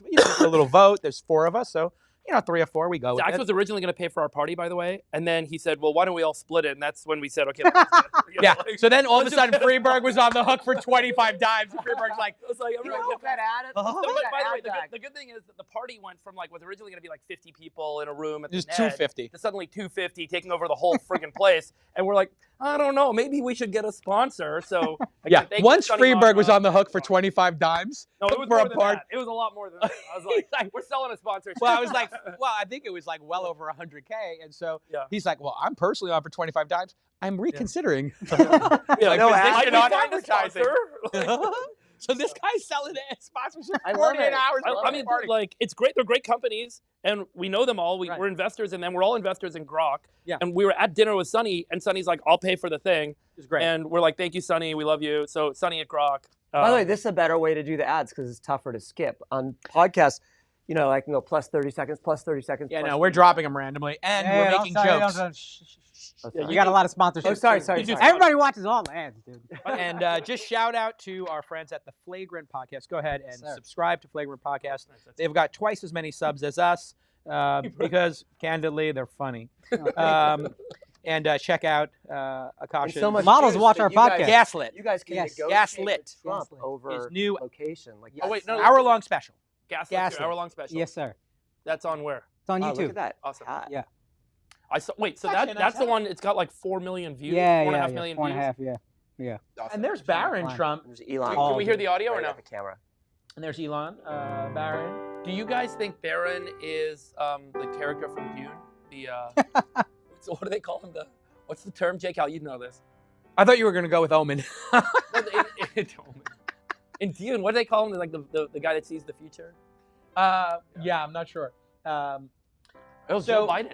Other interesting. Oh, is Joe Biden here? Oh, yeah, there he is. If you look at the blankie and the couch in the back, there's Biden. You can see Dude, Biden come taking on. a ceremonial nap. Yeah. He's in nap time. Right He's now. sitting. They Ceremonial can't nap. see him because he's on the couch. As is customary, the outgoing president is taking his nap. Taking his nappy poo, and yeah, he'll be right back. They're getting him his juice box, and and there's Barron, Tim- by the way, there's Apple Tim Cook. Tim Cook. Apple Tim Cook. Who else do we see? He looks thrilled to be there. No, he's Oh he's my trying not to lord! be on Look at camera. Tim Cook. He's like, I've got to go back to San Francisco and He's like, face "At least my I look employees. grim. He I is looked unhappy. so- He looks like a hostage. and then look at Elon. He's like really processing it. He's like, this is gonna be awesome. Elon's like, when is this gonna be over? Right I now, wanna get Elon back to is Doge." solving season 9 of Diablo in his brain Yes. while figuring out the architecture of the first moon base. Is that Eric Trump? That's who that is. Right? Yeah. There's Eric Trump. Yeah. Blocked me on X many years ago. Block you? I don't know. I said something. One of the few, huh? Yeah, one of the few. What is it? He is the principal behind all these great coins. that I'm you can impressed buy, they're not commemorative on their coins. phones right now. I think no phones in the arena, probably. Oh, They except for got those Chop. bags. How great are those bags that you have at comedy clubs? This is the greatest thing ever. Oh, right? yeah, the Yonder bags. Yonder. Yeah, Shout yeah. out to Yonder. Yeah. They make life tolerable. Yes, And absolutely. they brought comedy back. Yeah, they really did. Why? Because It's you so can't much- film it live. Well, yeah. So a lot of times if a comedian's working on jokes, especially if it's like playing with the line, it starts off too far. But then you kind of refine it because the audience doesn't laugh, and then you find the place where it's funny. But if an audience member films it early in its inception, it ruins then it it. seems really unfunny. The punchline is ruined. It's probably more offensive, and then you're just kind of fucked. You can't do that joke. Yeah. So getting people to lock up the bags helps a lot, and then they're more present and they're less likely. I see it at my shows because we don't have the Yonder bags yet, but like people will be filming and whatever, and I don't mind, but they're just like distracted because they're not trying to film the bit, but they're just doing like a. Do you do a lot of Instagram live post to or work on whatever. your stuff? Like we went to some club in Manhattan that was like not downtown, but like in Yeah. the teens, and it was amazing. I Yeah. hadn't seen live comedy in so long. Yeah. They were crushing it. Yeah, it's all live, and then you'll do some shorter shows like that to like work on the hour you're building. Or You know whatever. what's a bit annoying? I heard that people are doing, and I don't know if you're doing this, but they're kind of staging the crowd work. I would never. I And don't. I was like, you would think- never do you that. wouldn't That admit is it. I so don't think annoying. people would do that. Well, they're like kind of doing their bits, you know, in a Mhm. stage in a set, and then releasing it on TikTok, Hmm. and then it's not an actual bit. It's like super highly produced. Oh yeah, I can't imagine. To me, that's like stealing a joke, or and Yes. you know what's funny is Andrew and I came up and we do a lot of crowd work, but we started in this place where we would have to get you in off the street, and we would do shows for like 3 people sometimes, 5 people sometimes. So you couldn't just do your jokes because it would be so weird. So you would have to talk to them, do crowd work, kind of get some laughs, and then weave your joke in, sneak it in. So that's how I got good at it. And then, but I remember being like, oh, this is the only unique moment that we have this whole time. Because the jokes, I love them, but like it's kind of a script at a certain point. You work on it, you get the words right, and it's a little bit not inauthentic, but it's been done. Yeah. Right. This crowd work thing, it's very exciting. It could fall flat on its face, it could whatever. So I can't imagine planting someone to fake Who's that. I the just best can't. at crowd work? Who's the best right now at crowd work? I think Andrew's really good. I put myself up there. I think Matt Rife is actually very good at crowd work. You have to be super present. Are you scanning the audience, cataloging unique people who you think like a So- hypnotist does? For me, I think everybody's approach is different. For me, I just talk to whoever's in the front, and then I just dig until I find something that is funny. So a lot of times I'll ask, "What do you do?" And then from there we'll see if there's, or like I'll ask about the relationship. But I want to dig into like interpersonal stuff, and like I dig until I find something interesting, and then we hammer that. Got it. Yeah. Got it. What's the best moment you've had doing crowd work? Oh, dude, this was actually filming my special. So you do 4 shows, and then you kind of cut them together with the best Right. moments. I remember after the first show, before the first show, super nervous. First show, I hit enough of my marks and got enough words correctly where I'm like, I'm good. In the next 3 shows, I'm going to have coverage. Who cares? So I remember saying to my right-hand man, Kevin, who films all my stuff, I was like, I'm so relaxed for the second show that it's almost making me nervous. I'm so not nervous. But then randomly, there's this girl in the front that looks completely white, and she's with a brown guy, and then I make some joke, and then she says, I'm not white. And I'm like, okay, what are you, fucking Italian? Turns out she's Pakistani. So I freak out. I like crouch down on stage, have like a moment with her. And I remember in my head being like, well, let's just play because I've got enough from the first show. Who cares? Yeah. And then that ended up being the most viral bit from Yeah, I the saw that. special. Yeah, with the, yeah. So, and then she was really sweet. Her boyfriend was really sweet. I've talked to them a little bit online. Fiance was really sweet. But yeah, that was like, I couldn't believe that happened during the special. What did you think of that Hassan Minaj little kerfluffle where You can't. Can we cut to this? You can exaggerate the funny parts, We hear but that? you can't exaggerate that the serious speaking? parts. Got it. That's kind of the rule in comedy. so you can exaggerate the funny parts, Yeah. Oh, but he's saying- reality you can't lie or Yeah. make up the actual Same bones of the story. Anthrax fell on my daughter when anthrax didn't fall on your daughter. To Got me, it. that's even crazy to like put in the universe. Right. But you're just manipulating the audience to make them like you more without being funnier. If got you're lying to be funnier, great. That's what we have to do. Stories aren't that funny. It's good. Just so we can hear them. Oh, we are? Yeah, definitely. But this is the feed? This is the live feed. This is C-SPAN, and Some opera. I think we got like we had a direct White House feed originally. here comes Biden and Kamala, and let's take a look. How are they feeling at this moment? Kamala is looking a Grim. little perturbed. What did you get? What did Oh. you get there, Mark? What, Oh. what emotion is that? I just don't think this isn't the moment that she was dreaming of. You think she's Right. you think she's gonna become governor of California? Oh God, Oh. that would just be, Disastrous. that would be really painful. I want to believe that the corporate candidates are done, that you're going to have to be authentic. And that someone, I still think, unfortunately, it's hard for me to believe that a non-Democrat will make it, but I think that someone's going to have to emerge who at least tries to be honest and authentic. Right. I mean, present a real human. I love Cuban. I hope Cuban runs. I think he's great. Seriously? Yeah. Because I got to tell you, My nothing favorite against guest ever. Cuban. Wow. I'm also a Dallas Mavericks. I'm from Dallas. So I'm a Okay, Mavericks but I fan. got to tell you, You love Mark Cuban. Loved Mark Cuban. Love Mark Cuban. Think he's I awesome. like him personally, but I have to say, I don't really love him on Twitter. And I've been working with these AI hackers on an app, not promoting it here, it's not even available, called Based or Biased. And they used him to tune the app, the model for high bias, low based, because he flips. He deleted his pro-Trump, his anti-Trump tweets. See, he said he always does that when the other side wins. He flipped. I mean, I have to say, I'd like to understand, how did he go from, he was literally defending the price gouging is creating inflation, to then being on CNBC when they pushed him on it and saying, well, of course I don't believe that. So I'm just looking for... Well, that's crazy because I actually spoke to him directly about this topic. What did he say? He really did believe that there was a broader set of economic issues, and it's like, Mark, you know that price gouging, creating artificial price caps is going to lead to like a massive problem. And he actually felt like there was a solution. It did not seem right to me because he's not a dumb guy. I mean, the guy. No, he's obviously very smart, very capable. For their team. You know, here's the thing: if you go all in, I think he did. He went all in. Is effectively right. He wanted his team to win. Yeah. When you go all in on political topics like this, you lose your objectivity to be part of the team. And I have seen this with a bunch of friends who were extremely not in favor of Trump publicly 8 years ago, and now that they are pro-Trump, they, re-underwrite, reevaluated, and they now. And there's nothing wrong with that, by the way. No, yeah, of course. I think everyone that wants to have a different point of view, has a different rationale, has new data, they should not be shunned for the point of view they held in the past. Absolutely, you can change your mind with new Trump's information. Driving by, hear people However, cheering and No, I stuff. think what I people will are watching a live stream next door. Okay. What I will say that I would never do, and I see people do, is they will just absolutely ignore criticism, Oh, yeah, and the he's person right. can do President Trump. nothing wrong. President Trump's coming into the hall here. We're on a delay. We're on a delay. He looks pretty serious. It's all business, baby. Yeah. Well, I think he's like, let's get through this so I can start signing executive orders. They got 100, 200 they're going to push today.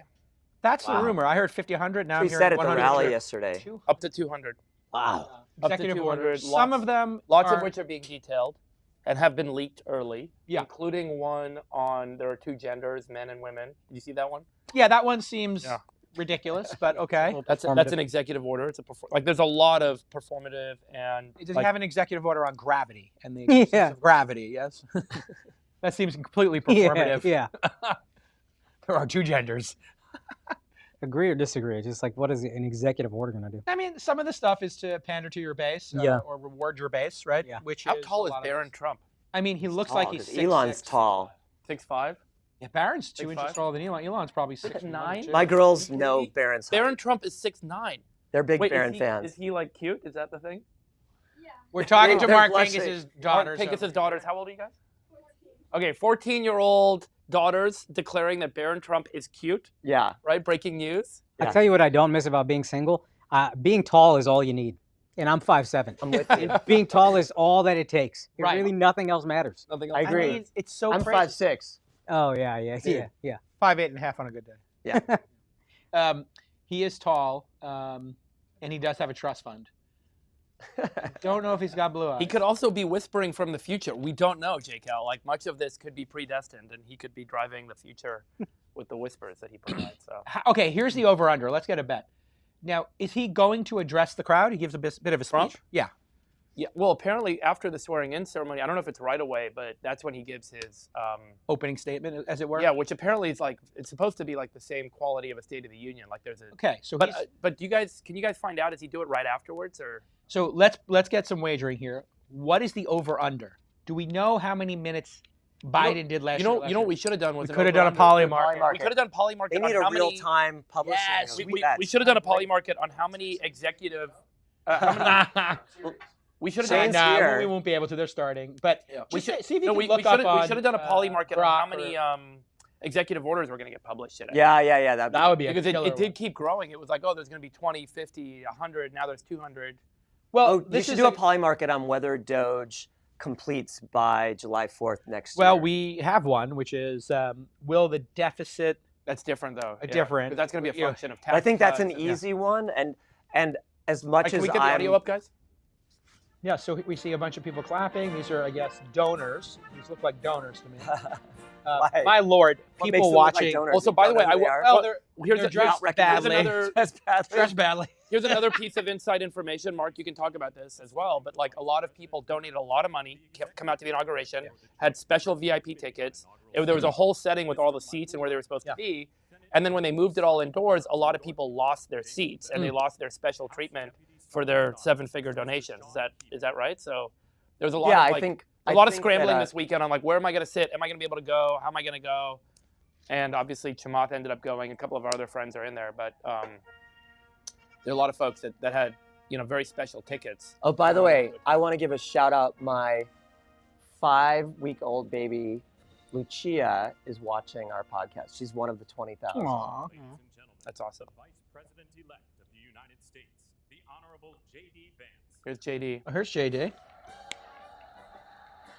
They always wear a red tie. Is that a Republican I think the blue and the thing red or is a politician Republican thing. I think it's a presidential thing. I don't have any red ties. Dems wear blue. I'm wearing my blue suit jacket today and my blue jeans. Jason, can we get you to wear a red tie? I wore a red tie when Trump was on the pod. So when Trump came on the pod, these guys are like, what are you wearing? What are you wearing? They're all kind of doing this gamesmanship. They're like, anybody wearing a tie, nobody says anything. So I'm not going to lie. So I don't say anything. Well, I turn my try to camera off. mess with JK a lot and get him to like show up wrong. So I'm like, you know what? You guys weren't giving me a lot. I'm going to. You were fine. Yeah.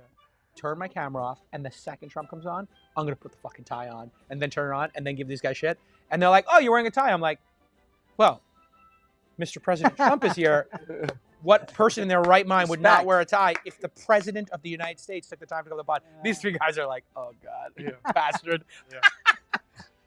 I did Now, feel like did you wear yoga clothes, or did you actually put a suit on when the president? We didn't put a suit on.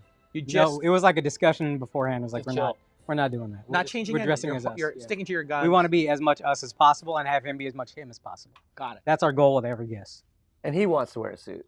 Yeah, he wore the suit. You never see him not. What was the best moment in your mind of his podcast tour? Funniest interaction he had on the podcast? Oh, dude, him and Theo talking about doing cocaine was so Oh, that funny. was the best. I literally was going to say the same one. Yeah. I thought we had a... It's like, so it makes you feel great. I thought him talking about the weave on our pod was so funny. And just like acknowledging it. Yeah. But yeah, what a run. You guys tried to get Kamala on too, right? I mean, we tried multiple times. Many times we tried to get Biden. Did she do any long form podcasts? She did Call Her Daddy for 40 minutes. Yeah. So yeah. Very controlled setting, very controlled. They spent $1 billion on the set. Yeah. And they controlled it. And then Biden did Howard Stern when he was still running. And Howard obviously is super in the bag for the Dems. And he did a 40-minute softball. Like, it was super disappointing as a Stern fan. That no comedy, nothing. Yeah. It was just sycophantic. I mean, if you have them there, why wouldn't you try to get some comedy out of them, get some new information? Even softball comedy. Yeah. Sure. I mean, get a chuckle, get a unique piece of insight. It's like such a wasted opportunity, to have somebody of that stature. But I think that. Well, what do you think? Do you think her not doing them was because she's not capable of doing them, or it was a just huge strategic mistake? I don't know. I want to give her credit and say it was the team. They just had her so locked into whatever they thought was right. But they told us that because we had Trump on, it was too big of a risk to have her on, which we asked them both at the same time. She wasn't really receptive before that either. But it was an air kiss. There was an air kiss. That was a total air kiss. Melania counting the minutes for this to be over. Right, trying to cover her face. I'm trying to figure out who is less interested in being here, Tim Cook or her.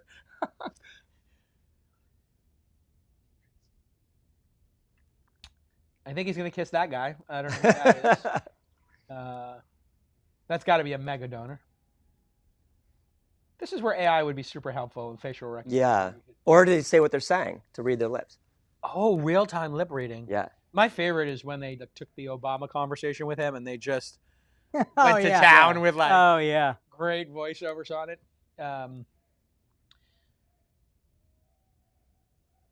We are getting delayed, I think. Yeah. I can't imagine. Yeah, that says 11:43, and it's currently it's 11:44. It's 11:44. 30-second delay to the people outside. They're on cable. Got it. Cable. Yeah, I would think they would put this a couple of minutes behind for safety reasons. They must be on some sort of delay. God forbid something were to happen. But there was obviously some credible threat, I think, going on here. I don't think this has anything to do with the cold because today is no colder than previous things. This is obviously the 2 assassination attempts. But do you think after this run, there's going to be It was freezing. It's the same. Yeah. It was Bro, colder at the last cold. couple. I was breaking my bones walking over. It was so You've cold. been in California for By the way, 40 years, bro. I'm wearing like ski long johns too today. It's like Are you brutal out. literally got long johns under there? I got You're long wearing johns. your hot chilies? Yeah, I was, dude. Well, what happened last night when we left that restaurant?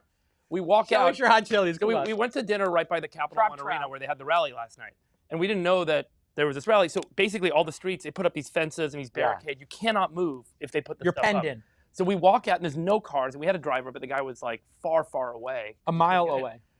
More than for our guy, he was like 1.7 miles down the road. We walk out, and the streets are empty because it was late. There was no way to get to him, so we start walking. Oh, I swear to God, did you like walk out last night and try and like how far did you walk when you left that restaurant? it took me 25 minutes. I walked over a mile I thought we were to gonna get die. my car. I mean, dude, I we were with was Vinny, and dead. Vinny started screaming and freaking out. He ran back to the restaurant, like jumped back in, and then he found a scooter and he took off. He's like, I can't move, I can't do anything, and he jumped on the scooter. I have no idea if he survived last night. I don't know where I he made is. a huge strategic error. I was like, you know what? Sorry, I've what got do it. you think Amy Klobuchar is saying right now? Well, she's the chairperson of the inauguration committee, I think. So she organizes the inauguration, regardless of who the winner was, I believe. So So you think she's... I think she's welcoming everyone. You can turn it up, guys. Yeah, we can get like a half sound here and talk over it. That'll be fine. 50-50 it. And you have shown There you go. grace under pressure. Oh, so she's giving Shout out. flowers to Biden. Biden and Kamala probably. Yeah, we get their flowers. Our theme this year is our enduring democracy. The presence of so many presidents and vice presidents here today is truly a testament. I thought to the that claim was that endurance. democracy was We going to end if welcome Trump I know, won, yeah, so- it's enduring.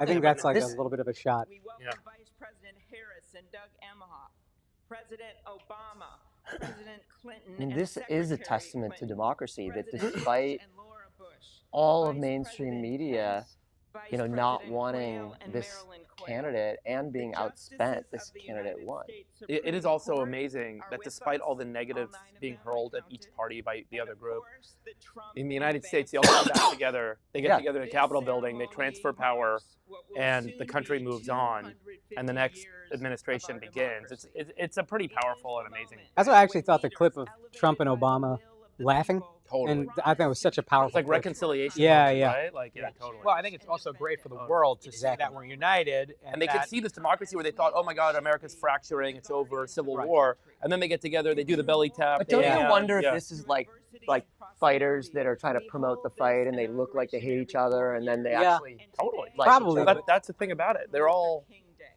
acquaintances. But for the idiots who believe all of it too much, like the guys out there chanting USA, it's nice to see that it's not, oh, hey, we're still getting Yeah, along. it's like this guy's not Hitler. Yeah. They're not. They didn't destroy the country. Yeah. Things keep going. Supreme Court, equal justice under law.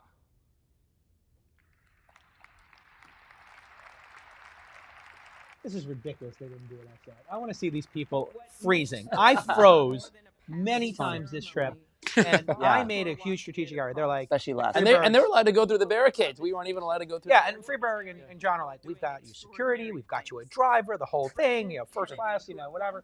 I'm like, oh, that's Great. fantastic. I'm like, Jade's like, probably should take a coat. My wife's like, probably need a coat. I'm like, you know what? I'm gonna be in the car. I'm gonna go from the car to the front door. No. You didn't bring a coat. Didn't bring a coat. I mean, I'm wearing a suit jacket. You but were running around the last night after dinner without a coat. No coat. Bro. No coat.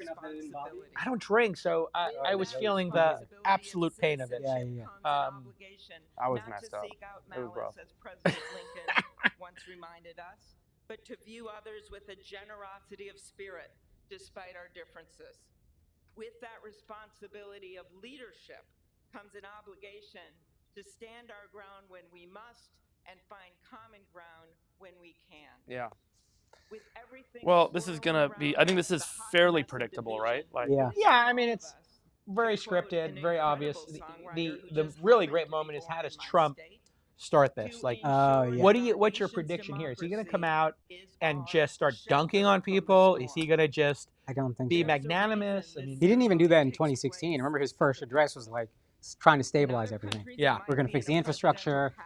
Yeah, I remember the markets were crashing, and he came out and was pretty stable. I think he's going to do the same thing this time.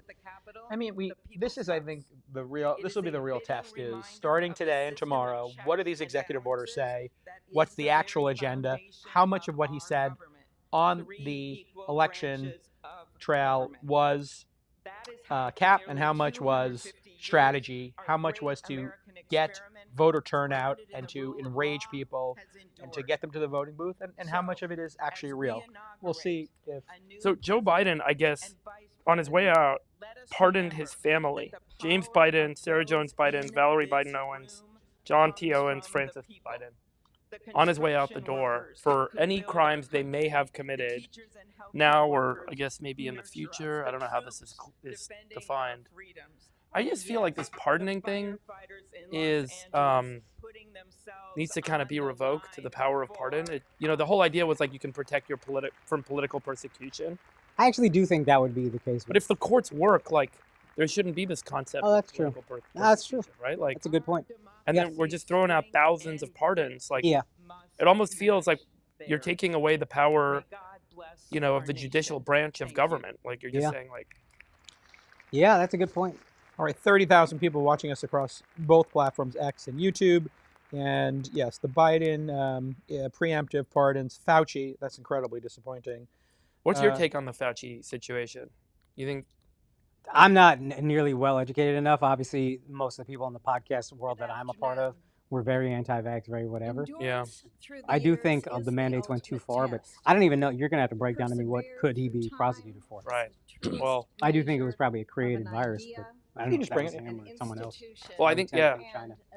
I mean, part of the concept was that he lied to the public and that there was a cover-up and that there was a deliberate knowledge about the origins that they made an effort. I mean, there's a lot of At the very least, they obstructed justice.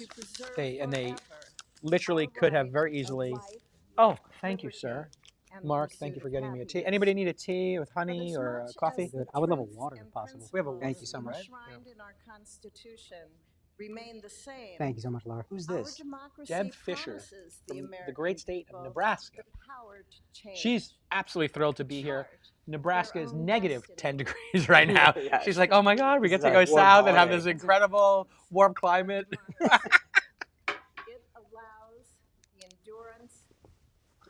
So were you going to go to the inauguration, to the swearing-in ceremony? Honestly, I don't even know. I had it said, I thought it said West Lawn. That's what a lot of people said, is they didn't know exactly where or when that were like invited. And then they didn't. And then after they moved it indoors, a lot of people were. Then it became Capital One Center. Capital One Center Arena, which is where we went to last night. I left. You went to that party early because my girls wanted to see Trump. They're like, we came all the way here, and so went to the rally. We trudged for 25 minutes in the snow to the rally, and it was fun. None of us have ever been to a Trump rally. I mean, it's amazing. Like I thought it's like stand-up comedy that he just hits track and repeats things. X came on stage and ran around. Yeah, Elon's son. Yeah, I saw that clip. Yeah, that's cute. Yeah.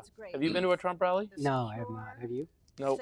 I kind of regret not going to like one of the like rallies in the South at like, a rodeo or something. I would like to see that like from a cultural perspective. A rodeo? Like he would do these things in, Nebraska or, Kentucky or whatever. Like I would like to see him. You live in Texas. You could go to a rodeo. Wow, sure. But I would like to see him at one. I've been to a rodeo. Yeah. I got to meet Tulsi. That was quite nice. She came into the party at the All In. Yeah, Tulsi party came to the All In. Great. Yeah, she was great. So Tulsi, we didn't talk about this, but she was supposed to be at the All In summit, and very last minute canceled because she had to actually. I guess we can talk about this now. She had to leave town to go work on prep with the president for the debate that happened right after the All In summit in September. So she was a last minute cancel for us. Oh wow. Yeah. But yeah, she was at our event. We had Doug Burgum at our event. I had a funny moment with her. She came over and she was quite kind, and she's like, "Oh, I'm such a fan of the All In podcast. You're amazing, Jake Howe, world's greatest moderator." And she was incredibly. What did she really say? She literally said that she watches every show. She was effusive, and I was like, "Oh my God, that's so amazing. I'm happy to take a selfie." And she laughed, and I said, "That was a preemptive selfie move. Wait, I she want to asked get the you for a selfie." selfie? No, I offered it as Okay. a joke. I Okay. said, after she was super effusive, I said, "I am happy to. It's so great to meet you. I'm happy to take a selfie." She laughed, and I said, "Well, let's do it for the gram." And I was actually going to ask you for one. And she laughed, and we took one. I had a great moment with Bobby Kennedy yesterday. Oh, really? Do tell. Yeah, it was you know, a little bit of a hug, and he showed great appreciation, and he was extremely effusive about coming on the All In Pod, and he said it really did change the trajectory of the campaign for me and made a huge impact on my life. So he was like, "Thank you so much." I'm like, Wow. "I'm gonna be calling you." I'm going to be calling you. I'm gonna be calling you. How do you feel about genetic strawberries? Right. Well, I was kind of going the other direction, organic. I'm like, "Let's go take care of the microplastics, please." Yes. Yeah, I would like to get the Yes. microplastics out of my balls. Yeah. That's coming from hims.com/allin. Microplastics out of your balls. Why don't they come out Coming with next new year. tea bags, right? It's supposed to be like we're getting it all through our tea. So there was a study this week that showed millions of measurable microplastic particles from each tea bag. I read that. Yeah, because In they tea. yeah. But you know, It's such a bummer. I drink was, so much tea. Yeah. Yeah. It's all synthetic fibers, which are basically, you know, long plastics that when I are was in breaking apart. Japan, when you go skiing in this like off-piste kind of serious situation, you have to have a guide. Yeah. Because you could get in a tree well or go off a cliff, and you need somebody to dig you out, basically, save your life.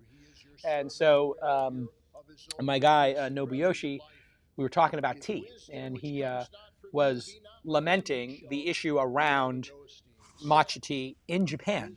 That, you know, like 80% of it has, you know, microplastics, chemicals, and that there's a whole thing going on in Japan right now. They're testing all the matcha teas to For find the ones that microplastics? don't. I think it's mostly for chemicals. Right. I don't think microplastics so- is a thing because it's so hard to detect. There's a very specific like measurement of like physics and stuff that you need to do. Did you see the entrepreneur who's doing testing foods? Like, Yes. what's his name? I forgot what Oh company. yeah. Zach? No, Forgot his name. the, This guy's And a he's hero. reporting it all out Yeah, he's basically on Twitter. yeah. Who is that? Somebody will look it up. Producer Nick, look it up. It's if you don't mind. There's this guy who's an entrepreneur. He's partners with the guy from Pioneer Labs. They put a bunch of H100 outs and gave people time on their GPU grid. Oh yeah. Friedman, Matt Friedman. Nat Friedman. It might be. Yeah. Anyway, Yeah, that's he's really. He spent $500,000 of his own capital to like test this and publish it. So he took like basic off-the-shelf foods and measured kind of known carcinogenic compound levels and showed them, and it's quite surprising. Basically, and one of the more interesting points in the study was when you take food and takeout in plastic takeout containers. Yes, this was versus terrible. eating it in the restaurant. Yes. It's like so bad. The plastic takeout containers, even in just a few minutes, are leaching a ton of chemistry. Crazy. into your food. It's a topic now. Yeah. With the baby, we've been ordering it a lot, and now it's just painful. Had a really cool startup we incubated that didn't make it, and what they were doing was ordering in bulk, taking mason jars, and then you would order your sugar, your barley, whatever, oats, and they would just put everything in glass bottles. They would bring it to your house. Then they would, when they're putting stuff in your cabinet, they would look. If you get below 50% on anything, they just replenish it. And I was like, this is the greatest 1%er concept that if you could make this work, where your cupboard is beautifully, like Marie Kondo, Yeah. but all organic, all glass. And then, you know, if you could make it scale, just think about how much less packaging. When you're in Europe, they will have toothpaste and they have to put it in a bushel without any plastic on it, without paper, because they have to take it back. So what people do in Europe is if you are getting your groceries, you can just take all the packaging and just throw it and give it to the supermarket. They have to dispose of it. Yeah. Because you actually pay. Can't see the feed. Oh, here we go. Oh, here we go. Plastic list. Is that what it's called? Plastic list? Yeah, so do a search for that. We collected 775 samples of 312 foods. And But it's amazing that he has to go do this. There must be some Well, it's not body been- that does. Yeah, there hasn't. Yeah, been a it's really, called the government. If they did What it, they about would lose FDA? donations. Yeah, Or- they would. Well, who you know, Big Ag and all these people are giving them money, right? Well, no, Is that really what that's happens? not the issue at all. No, I think like throughout the whole food supply chain, we use plastic, we use like synthetic materials because they're cheaper ways to store and move stuff. And That's what I so would figure. our entire world is built with like Right here, I'm like, water yeah, bottle. no, that's tea. right. Well, think about how expensive it would be to take like glass and fill it with water and move it. Those are like 4 times, 5 times, 10 times as expensive. So all containers that we make in the world are plastic because they're more affordable, lighter weight, more transportable. And now we're recognizing that that plastic isn't stable, that there's little bits of it that break off, that end up in the environment, end up in our bodies and accumulate. It turns out they actually accumulate in our cells. And as they accumulate, they have disruptive effects. Yeah, but this and I is think why... this is like very like recent, like there's a series of papers that have been coming out over the last year or two, and everyone's suddenly waking up to this. So the microplastic problem is something that will certainly trigger a bunch of FDA review, a bunch of EPA review. if And they're- RFK gets approved. And I I know don't think that that's all. I actually think this is a big thing. Everyone's cognizant of it on both sides of the aisle. I've talked to a lot of people. People know that it's a real thing. And there's no like vested interest, big X, big Y. I that's think trying to stop there's this. super vested interest. I'll take the other side of that. I think, for these companies, they are focused on profitability. What companies, right? Like Archer Daniels, Midland, None of these- Procter and Gamble. None of those they're companies, optimizing. None for of those margin. companies have people that are like, oh, we should be putting chemicals in food because it's going to hurt people. Everyone. No, but they would never test it and release it unless they had a gun to their head. Is my yeah, point. and so at the end of the day, the truth is this stuff is going to drive the cost of food, of storage, of materials up, which is what it's going to end up having to be. Which it was what it Yeah. should always have been. And here's JD Vance. Being sworn in. He's being sworn in. That I will bear true faith. That I will bear true faith. And allegiance to the same. And allegiance to the same. That I take this obligation freely. That I take this obligation freely. Without any mental reservation. Without any mental reservation. Or purpose of evasion. Or purpose of evasion. And that must have I gotten it will right. well and faithfully discharge. And that I will well and faithfully discharge. The duties of the office. The duties of the office. On which I am about to enter. On which I am about to enter. So help me God. So help me God. Congratulations, Mr. Vice President. Imagine you're Peter Thiel right now at home, and you're just Oh like, my God. half court shot, boom. Yeah.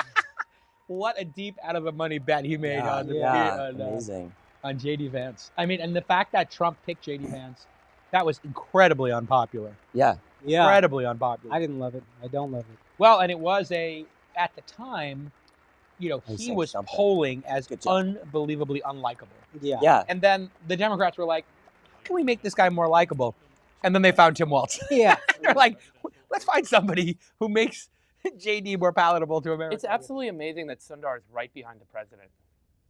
CEO of Google, they were talking about breaking up Google. Right. Big tech is bad. These guys are on stage right behind. They're showing off American enterprise. They're showing off America's biggest, most successful companies. And they're saying these are the innovators, these are the entrepreneurs that have made America successful, made our economy thrive, made it grow, which is the opposite of what was happening with the Democrats. Yeah. Where they were like saying everyone who's a billionaire is bad. All of these companies are awful. There's a tech oligarchy. change. On the way out the door, he's writing there's a tech oligarchy taking over. And at the end of the day, these are like the great employers of the country. Jeff Bezos employs millions of people now across the country. And for whatever you want to say about it, they are job creators. They're I had people that have lunch brought new with products to the I had world. lunch with Elizabeth Warren when she was running for president. I can't even say why, but I sat down with her and I said, Oh, Trump has There you been, go. "Oh, I don't want to talk over inaugurated. Trump." There he goes. He finished his oath of office. He's shaking some hands I here. just Shake finished it. Biden's hand. Is he giving his talk now, guys? No. Okay, later. Okay. Well, that's the end of the swearing in. Right. So And, congratulations. now they've cut to the oath keepers who are breaching the Capitol. They're firing on the Capitol. They're firing on the Capitol. That's not even. Sorry. No, it's not even funny. I mean, Yeah. Oh, you all laughed. Come on, was that funny? That was Honestly, I was in my head, but that was really funny. no, come That on. was really funny. I wish I had heard it in Thank time. you. That would have been, yeah, it would've been hysterical. Oh my Lord. It's Don Get on the Jr. delay. Has anyone seen David Sachs? You would think The he would be- Chamath is in the other room, but Sachs should be up there. There's Sundar. Sundar trying to lean over. There's Jeff Bezos, Elon. I mean, it really is amazing to see like so It's many. great. tech It should founders be up there. there. Like, Yeah.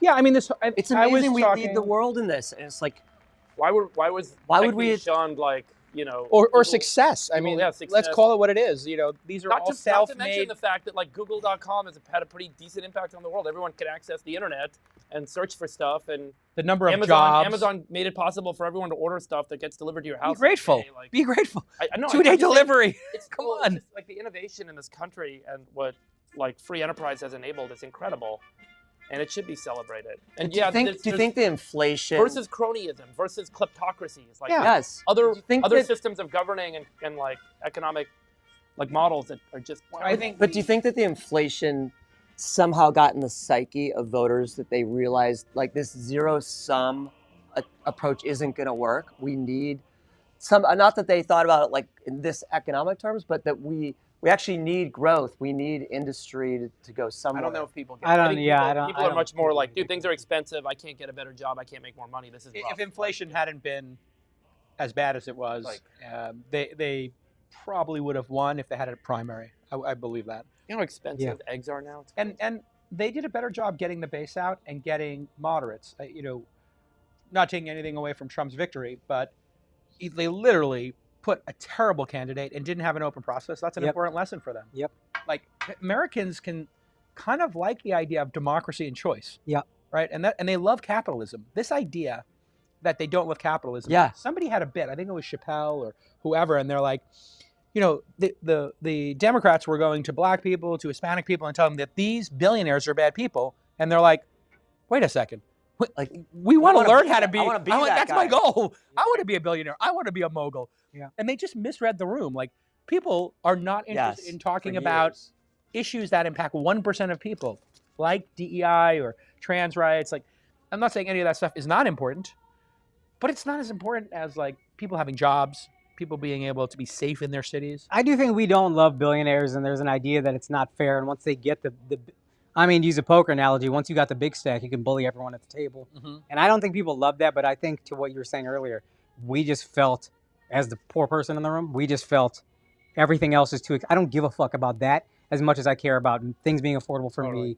And then, like you said, DEI, we don't care. I want things to be affordable. Whatever's going on in Israel's nuts. Like, I just want peace. I want tranquility. Kind of like in 2020, we were just tired of all the madness with the pandemic. We're like, I want to feel something different. I think it's actually different. But really the well idea said. that, People that will like Elon has taken something, this zero-sum idea that Elon has somehow gotten his money because he took it from other Americans, to me, that's the real. Well, the auto manufacturers are losing, and they are going to get wrecked with Tesla. And I think that there are industries that were disrupted by the internet. There were small retail shops that were disrupted by Amazon, but the pie grew so much. The pie got so much bigger. I mean, that's the and thing thank about, God those are U.S. companies. Yeah. and we have the but there's a lowest unemployment of but our there's- lifetime. We don't want to be Europe. But there is a we could be disruptive Europe. effect, right? And I think the disruptive effect is going to get a lot worse this year, particularly with AI and automation. And if they pull off these cuts, the trickle-down effect of cutting government spending, if they are going to do it at this scale, is going to be significant in terms of job loss and disruption to people's lives in a way that people are going to be really angry about. And that's where my theory on, like, I think socialism is going to be on the rise this year. If they're really? successful, I think you'll see a big boom in But socialism. that's not what's happening in Argentina, right? Well, they had the problem was they're on the You other cut end. 15% of the Well, they government. were on the other end of socialism failing. Like they Yeah. already had like They already failed. Their economy was stagnating, right? And in this situation, there's a period of time where if you, like, let's say you cut a third of government spending, that's probably going to affect a couple million jobs and a couple million people's lives. And those millions of people are going to say, this is so messed up. Like, what are you guys doing? I've relied on this. I've depended on this. The government's been my customer. I've worked for X, Y, and Z agency for so long, or for this contractor that just got shut down. And those people are going to say, I need that back. And they're going to come forward with, Wasn't very Elon simple- saying 2 years of pay, though, if you lose your job as part of the government? if they put that, I think that's the Yeah, there's that's a the way to mitigating get people a advantage, soft landing. right?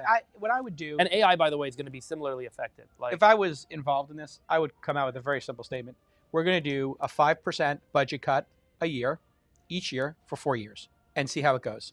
So, every single program will go 5% down, whether it's at a minimum, and everybody has to experience the pain. So any bill that was passed, you got $1 billion for a bridge. Okay, that bridge now your budget is $950. Yeah. And that's it. And everybody shares the pain.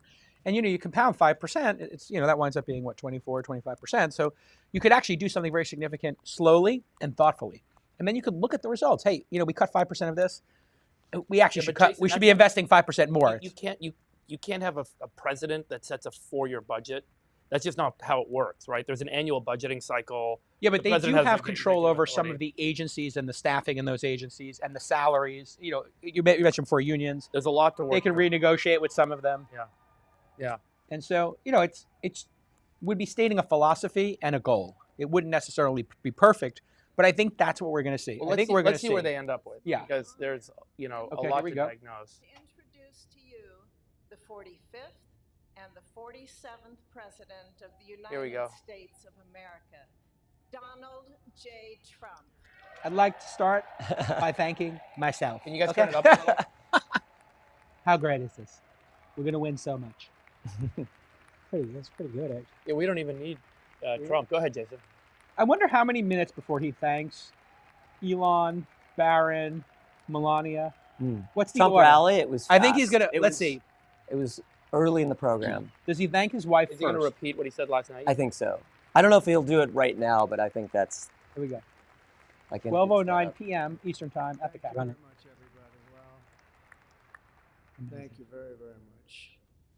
Is that a bulletproof Vice shield? President Vance, No, that's the teleprompter. Speaker Johnson, Senator Thune, Chief Justice Roberts, Justices of the United States Supreme Court, President Clinton, President Bush, President Obama, President Biden, Vice President Harris, and my fellow citizens. The golden age of America begins right now. All right, he's leading with a vibe Optimism. shift. Golden age. We're going into a From vibe this day shift. forward, our country will flourish and be respected again all over the world. We will be the envy of every nation, and we will not allow ourselves to be taken advantage of any longer. During every single day of the Trump administration, I will very simply put America first. Clear message. Yeah, man.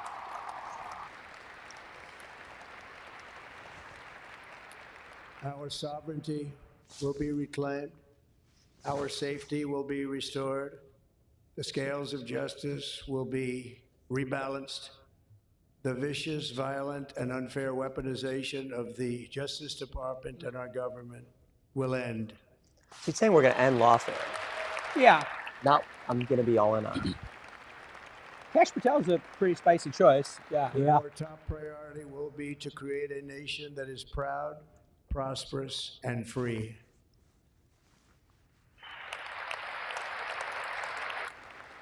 So wants to go off script right now. You think he's reading a teleprompter? And far more Yes. exceptional than ever before. It's not obvious.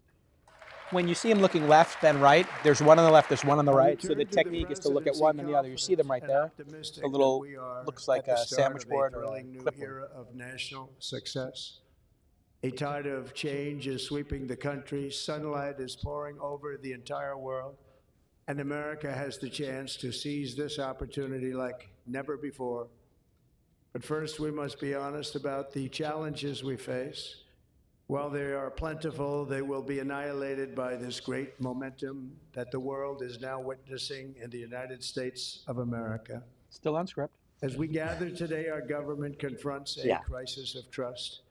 For many years, a radical and corrupt establishment has extracted power and Hey, can wealth you from turn our him up on the citizens live while feed? the pillars of our society lay broken and seemingly in complete disrepair. We now have a government that cannot manage even a simple crisis at home, while at the same time stumbling into a continuing catalog of catastrophic events abroad. Continuing It fails to protect our Alliteration. magnificent law-abiding American citizens, but provides sanctuary and protection for dangerous criminals, many from prisons and mental institutions that have illegally entered our country from all over the world. We have a government that has given unlimited funding to the defense of foreign borders, Who do you think but writes this? refuses to defend American borders or, more Good question. I think importantly, Stephen Miller. its own people. Yeah. That'd be my Our guess. country can no longer deliver basic services in times of emergency, as recently shown by the wonderful people of North Carolina, been treated so badly. So bad. And other states who are still suffering from a hurricane that took place many months ago. Or more recently, Los Angeles, where we're watching fires still tragically burn. From weeks ago, without even a token of defense, they're raging through the houses and communities, even affecting some of the wealthiest and most powerful individuals in our country, some of whom are sitting here right now. They don't have a home any longer. Okay, off script. That's interesting. Yeah, yes. It's interesting. We 4 can't let minutes to this off script. happen. Yes. He's freestyling. Everyone Here we is go.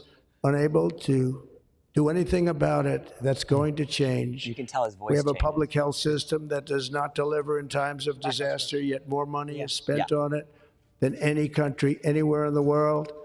And we have an education system that teaches our children to be ashamed of themselves in many cases, to hate our country despite the love that we try so desperately to provide to them. All of this will change starting today, and it will change very quickly.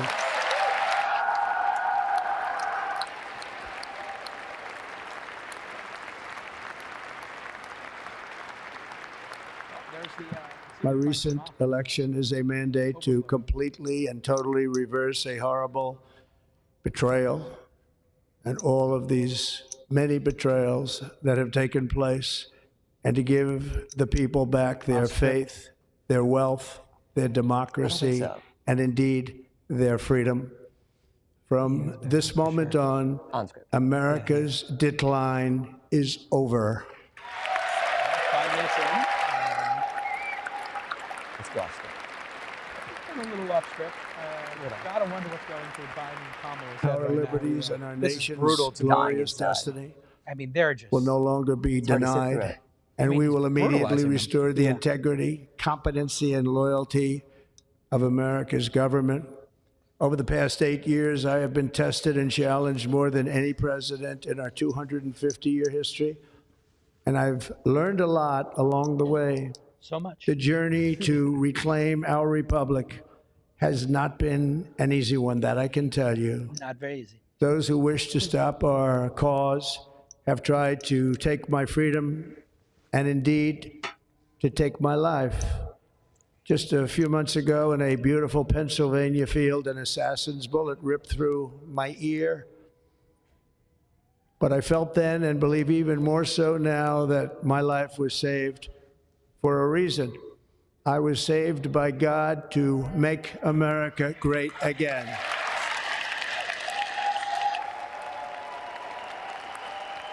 All right, we got our first standing ovation, 6 minutes in. Biden and Kamala not standing. No? Oh, I don't think so. I didn't see them. They did. They In were late. fairness, there's some people not standing. Yes. She's got a big Thank you rib very much. covering her eyes. basically. Oh, Tremont! Tremont in the front row. They did not stand. Yeah, they did not stand. That is why each day under our administration of American patriots, we will be working to meet every crisis with dignity and power and strength. We will move with purpose and speed to bring back hope, prosperity, safety, and peace for citizens of every race, religion, color, and creed. For American citizens, January 20th, 2025 is Liberation Day.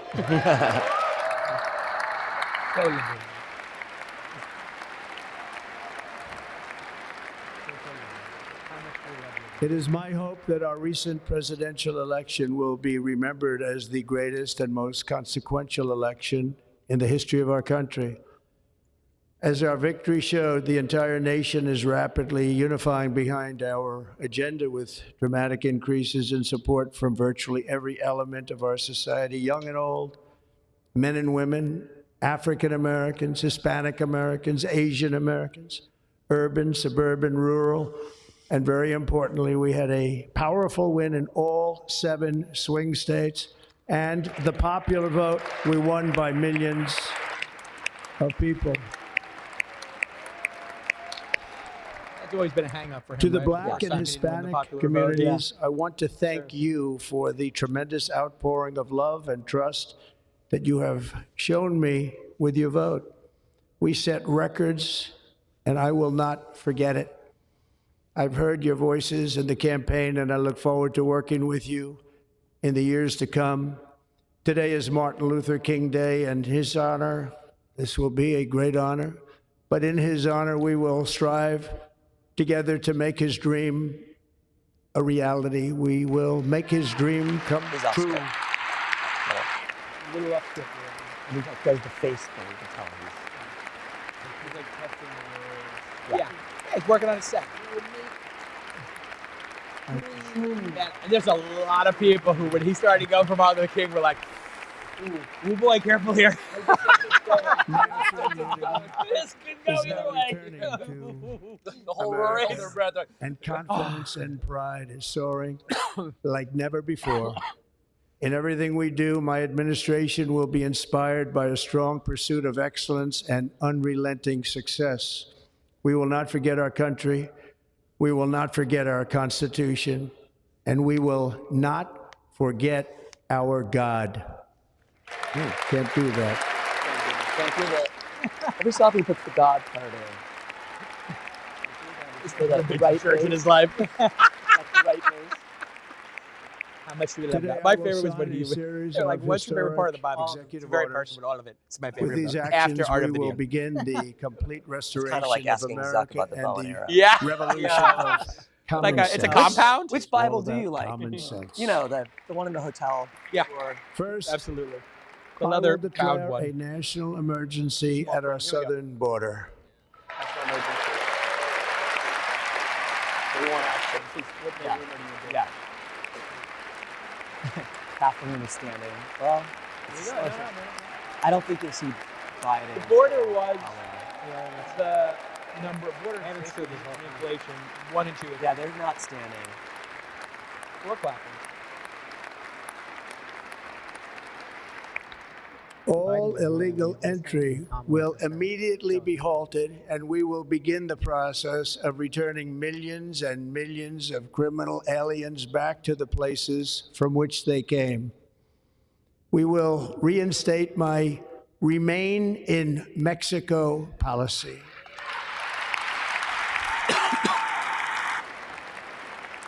I will end the practice of catch and release.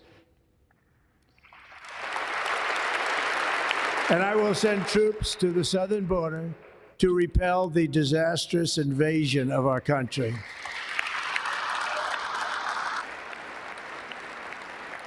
Under the orders I signed today, we will also be designating the cartels as foreign terrorist organizations. Great. Great. I mean, there's an argument. If you listen to his words, it's a logical argument that they are terrorist organizations based on the number of Americans they're killing. Yeah. And I think what he's saying there is that they're a terrorist organization. You have the right to go take them out. But do you go as far as Invoking China the supplying the Alien fentanyl? Enemies Act You of can't take a war with China, but you can go 1798. into Mexico. Yeah. Here we I go. will direct our government to use the full and immense power of federal and state law enforcement to eliminate the presence of all foreign gangs and criminal networks, bringing devastating crime to U.S. soil, including our cities and inner cities. Yeah, like San Francisco. New York. Daniel, I mean, it's top. New York is Gotham City. As Daniel Lewis said his Commander-in-Chief, top I have no agendas higher responsibility getting the than to drugs defend our country off. from threats and invasions, and that is exactly what I am going to do. We will do it at a level that nobody's ever seen before. Next, I will direct all members of my cabinet to marshal the vast powers at their disposal to defeat what was record inflation and rapidly bring down costs and prices. How do you do that? Like, what's your Lower the first inputs. The energy cost is the straight shot. energy? The inflation crisis was caused by massive overspending and escalating energy prices, and that is why today I will also declare a national energy emergency. We will Drill, baby, drill. I love saying that.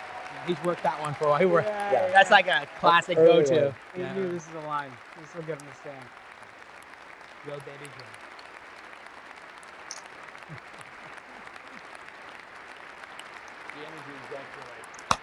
The energy is right. Yes. America will be a manufacturing nation once again, and we have something that no other manufacturing nation will ever have, the largest amount of oil and gas of any country on earth, and we are going to use it. We're going to use it. Why wouldn't you use it? We will Okay, bring we're gonna- prices down, fill our strategic reserves up again, right to the top, Right. and export American energy all over the world. The energy ball tonight's going to be lit. We will be a rich nation again, and it is that liquid gold under our feet that will help to do it. With my actions today, we will end the Green New Deal and we will revoke the electric vehicle mandate, saving our auto industry and keeping my sacred pledge to our great American auto workers. That's an interesting one. Well, this is where there'll be a federal preemption challenge, I think, of California. If California has the EV mandate. In other words, I you'll think be that'll- able you know, to Gavin said he's buy putting like the 50 car million in of legal your reserves choice. to fight some of the decisions Trump's going to We take. will build or the automobiles in orders. America He's gonna be one again of at a rate that nobody could have dreamt possible just a few years ago. And thank you to the auto workers of our nation for your inspiring vote of confidence. We did tremendously with their vote. I will immediately begin the overhaul of our trade system to protect American workers and families. Instead of taxing our citizens to enrich other countries, we will tariff and tax foreign countries to enrich our citizens. Good message. I mean, it's isolation. But people like it. For this purpose, It's a negotiating tactic. we are establishing the External Revenue Service to collect all tariffs, duties, and revenues. It will be massive amounts of money pouring into You our guys know treasury, the federal government only had coming tariffs. from There was no foreign income sources. tax. Yeah. The Right. American So dream will this was soon the be original back Through and the thriving 1800s? like never This is the before. original revenue To model. restore And then confidence and effectiveness to our the federal sad government. part is My when they administration reduced will tariffs, establish the brand new the Department revenue of actually Government went up. Efficiency. So it drove, like, it turns out tariffs reduce economic growth. So the economic argument against tariffs is it'll decrease imports, it'll decrease purchasing, because as things get more expensive, people purchase fewer of them. After years You have and to have years a of appropriate illegal and counterbalancing on the tax rates. unconstitutional So federal efforts we'll see what to happens, restrict but there's a free big economic expression, construct around I this will that's also gonna be hard to sign prove an out. executive order to immediately stop all government censorship and bring back free speech to America. Very important. So important. That's Sundar hopping up. God, this is so exhausting. I mean, can you imagine being there up and down, up? So why does Zuck need the fact checkers if censorship's over? He's getting rid of them. No, he said he's moving them to The Texas. immense power No, of he Well, said he's trading the I California. think the safety. No, he said he's going to Prosecute trade out the political California opponents. ones because they were too Something I know biased. I think that's something trust about. and safety. You should We will text him not and ask allow him. Yeah, we that should to text him and happen. It will not fix happen again. Doesn't Under my respond by text leadership, we immediately. will restore fair, equal, and impartial East. justice under the constitutional rule of law. Is that his way of pardoning the January 6th? And we are going to bring law and order back to our cities. That's big.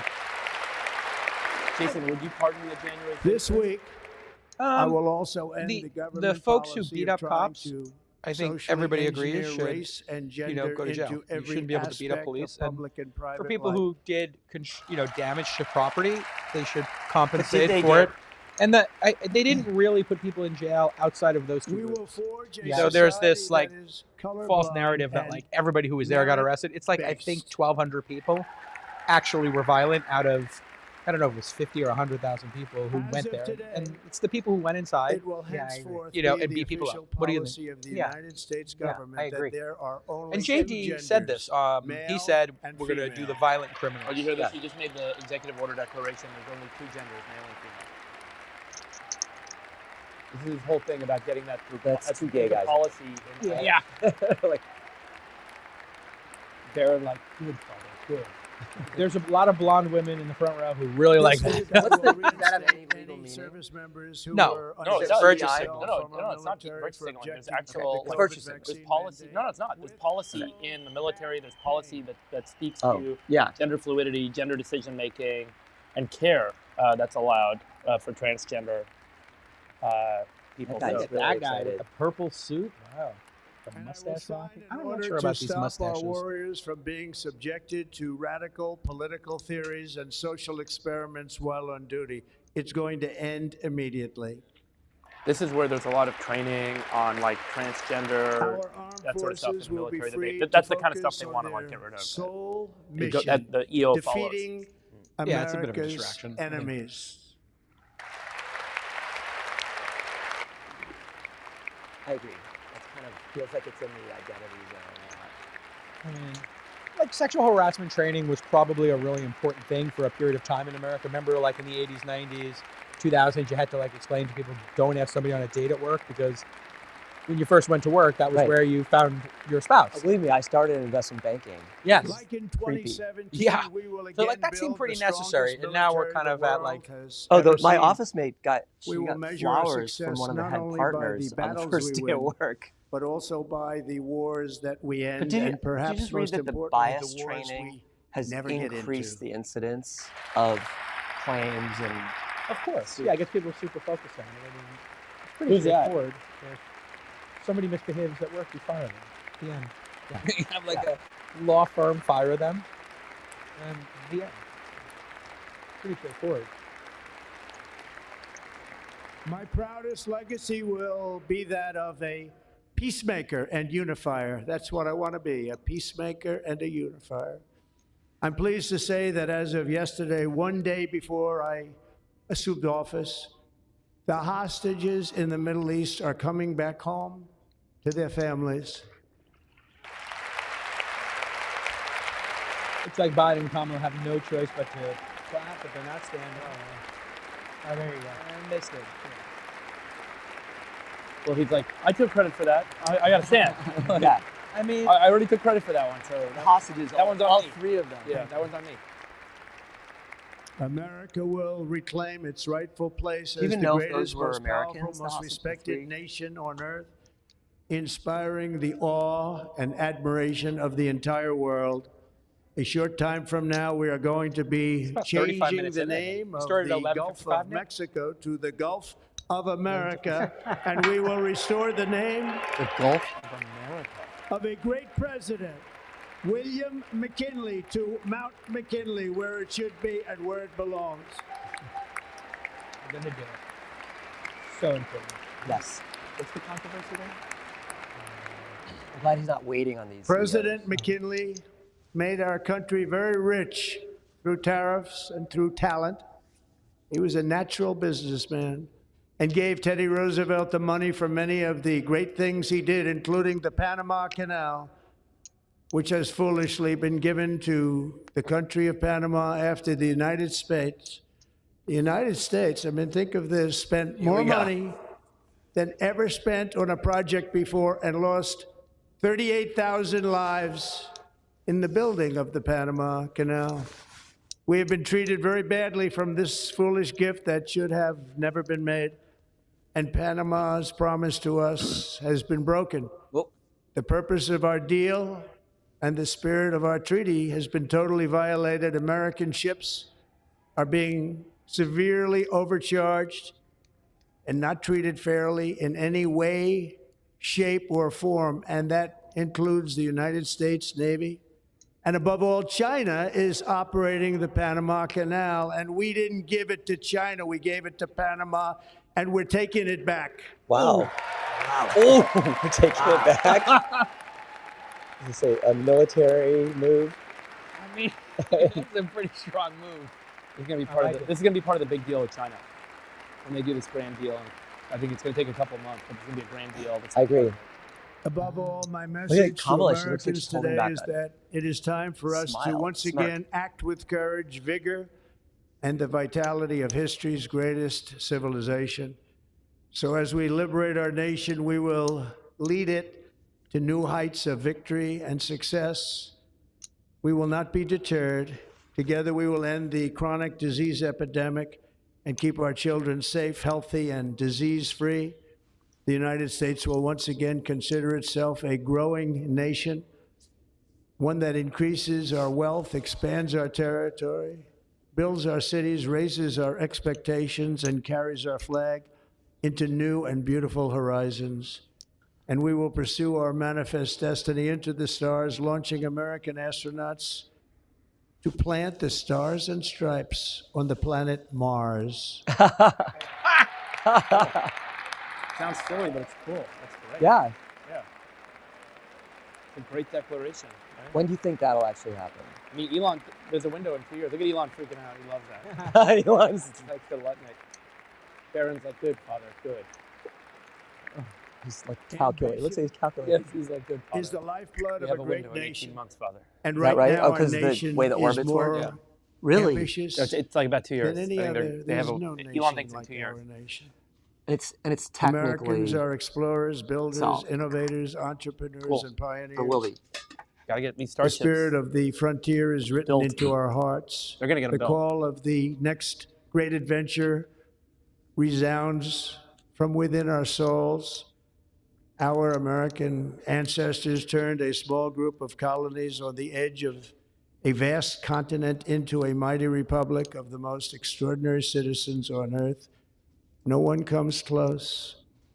Americans pushed thousands of miles through a rugged land of untamed wilderness. They crossed deserts, scaled mountains, braved untold dangers, won the Wild West, ended slavery, rescued millions from tyranny, lifted billions from poverty, harnessed electricity, split the atom, launched mankind into the heavens, and put the universe of human knowledge into the palm of the human hand. If we work together, there is nothing we cannot do and no dream we cannot achieve. Many people thought it was impossible for me to stage such a historic political comeback. But as you see today, here I am. The American people have spoken.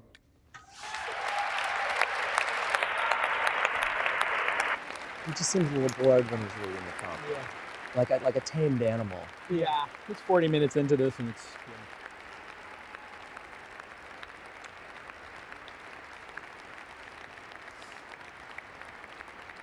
I stand before you now as proof that you should never believe that something is impossible to do.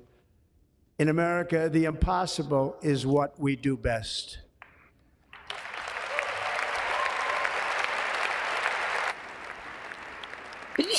From New York to Los Angeles, from Philadelphia to Phoenix, from Chicago to Miami, from Houston to right here in Washington, D.C., our country was forged and built by the generations of patriots who gave everything they had for our rights and for our freedom. They were farmers and soldiers, cowboys and factory workers, steel workers and coal miners, police officers and pioneers who pushed onward, marched forward, I don't know and what let to make no obstacle defeat their spirit or their pride. Together they laid down the railroads, raised up the skyscrapers, built great highways, won 2 world wars, defeated fascism and communism, and triumphed over every single challenge that they faced. After all we have been through together, we stand on the verge of the 4 greatest years in American history. With your help, we will restore America promise, and we will rebuild the nation that we love, and we love it so much. We are one people, one family, one glorious nation under God. So to every parent who dreams for their child, and every child who dreams for their future, I am with you, I will fight for you, and I will win for you. They're going to win like never before. A little ad lib. Little extra. Right?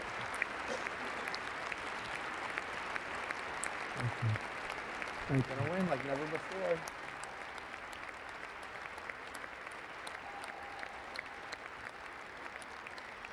Thank you. Thank you. In recent years, our nation has suffered greatly, but we are going to bring it back and make it great again, greater than ever before. We will be a nation like no other, full of compassion, courage, and exceptionalism. Our power will stop all wars and bring a new spirit of unity to a world that has been angry, violent, and totally unpredictable. America will be respected again and admired again, including by people of religion, faith, and goodwill. We will be prosperous. We will be proud. We will be strong, and we will win like never before. We will not be conquered. We will not be intimidated. We will not be broken, and we will not fail. From this day on, the United States of America will be a free, sovereign, and independent nation. We will stand bravely. We will live proudly. We will dream boldly, and nothing will stand in our way because we are Americans. The future is ours, and our golden age has just begun. Thank you. God bless America. Thank you all. Thank you. Got it? All right. There it is. There it is. Thank you very much. All right. Any, Time to party.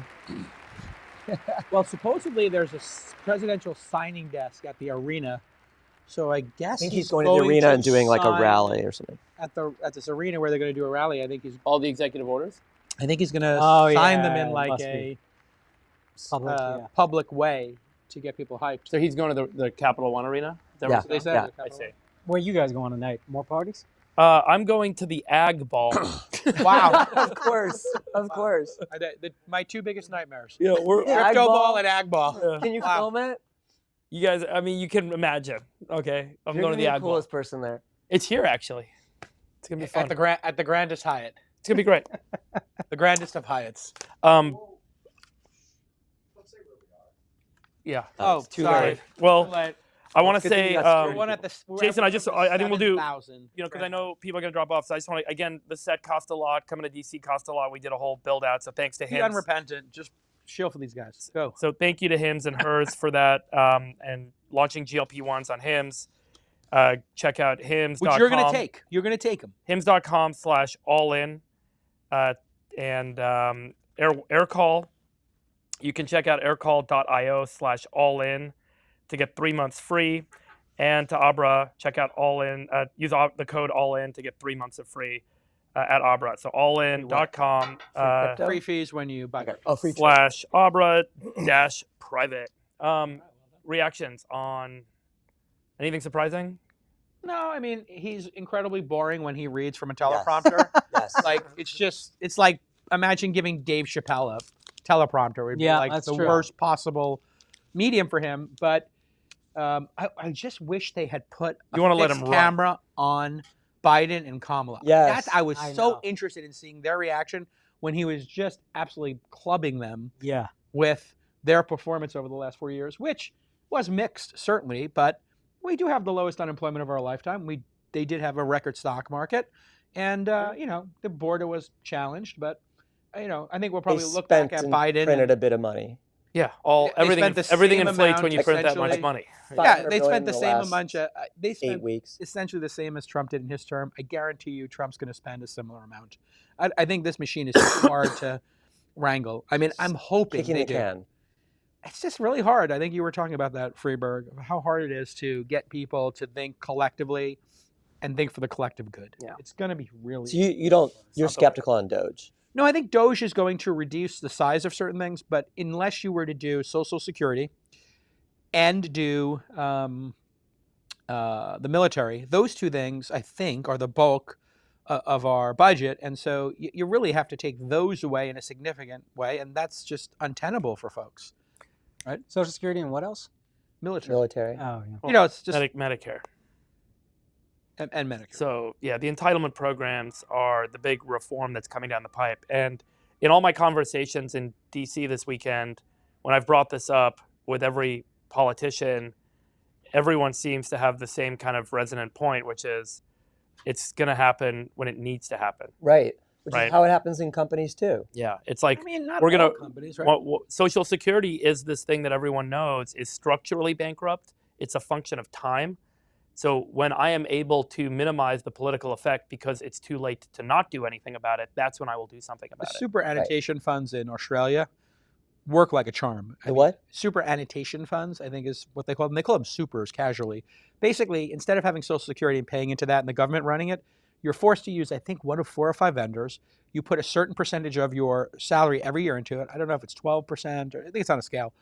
And that goes into a fund that you can tap at certain milestones in your life, like your retirement. And so it's essentially like they're putting a gun to your head and saying, you've got to save. Forced savings. Forced savings, but in equities, not in a government. And so, you think about this kind of model, it would work. And was it Ted Cruz who talked about it yesterday, the super annotation? Or well, there's a lot of these, like Norway has a massive fund, Australia has these funds. And so these are like public pension funds that are on the order of trillions of dollars of invested capital in markets, But they're run privately by experts. They're not necessarily. There's a lot of government involvement, but it's not like the U.S. where you give these kind of government guarantees, and ultimately, you have to have like some structural reform to make it all work. So anyway, I think that's what everyone assumes this is all going to move to. This happened inside a some sort of like structural reform on like a pension fund type model, combined with a changing in the age, combined with some sort of selection process. But do you think we hit a catalyst? I mean, if it's not going to just happen, everyone says it's between 2030 to 2032.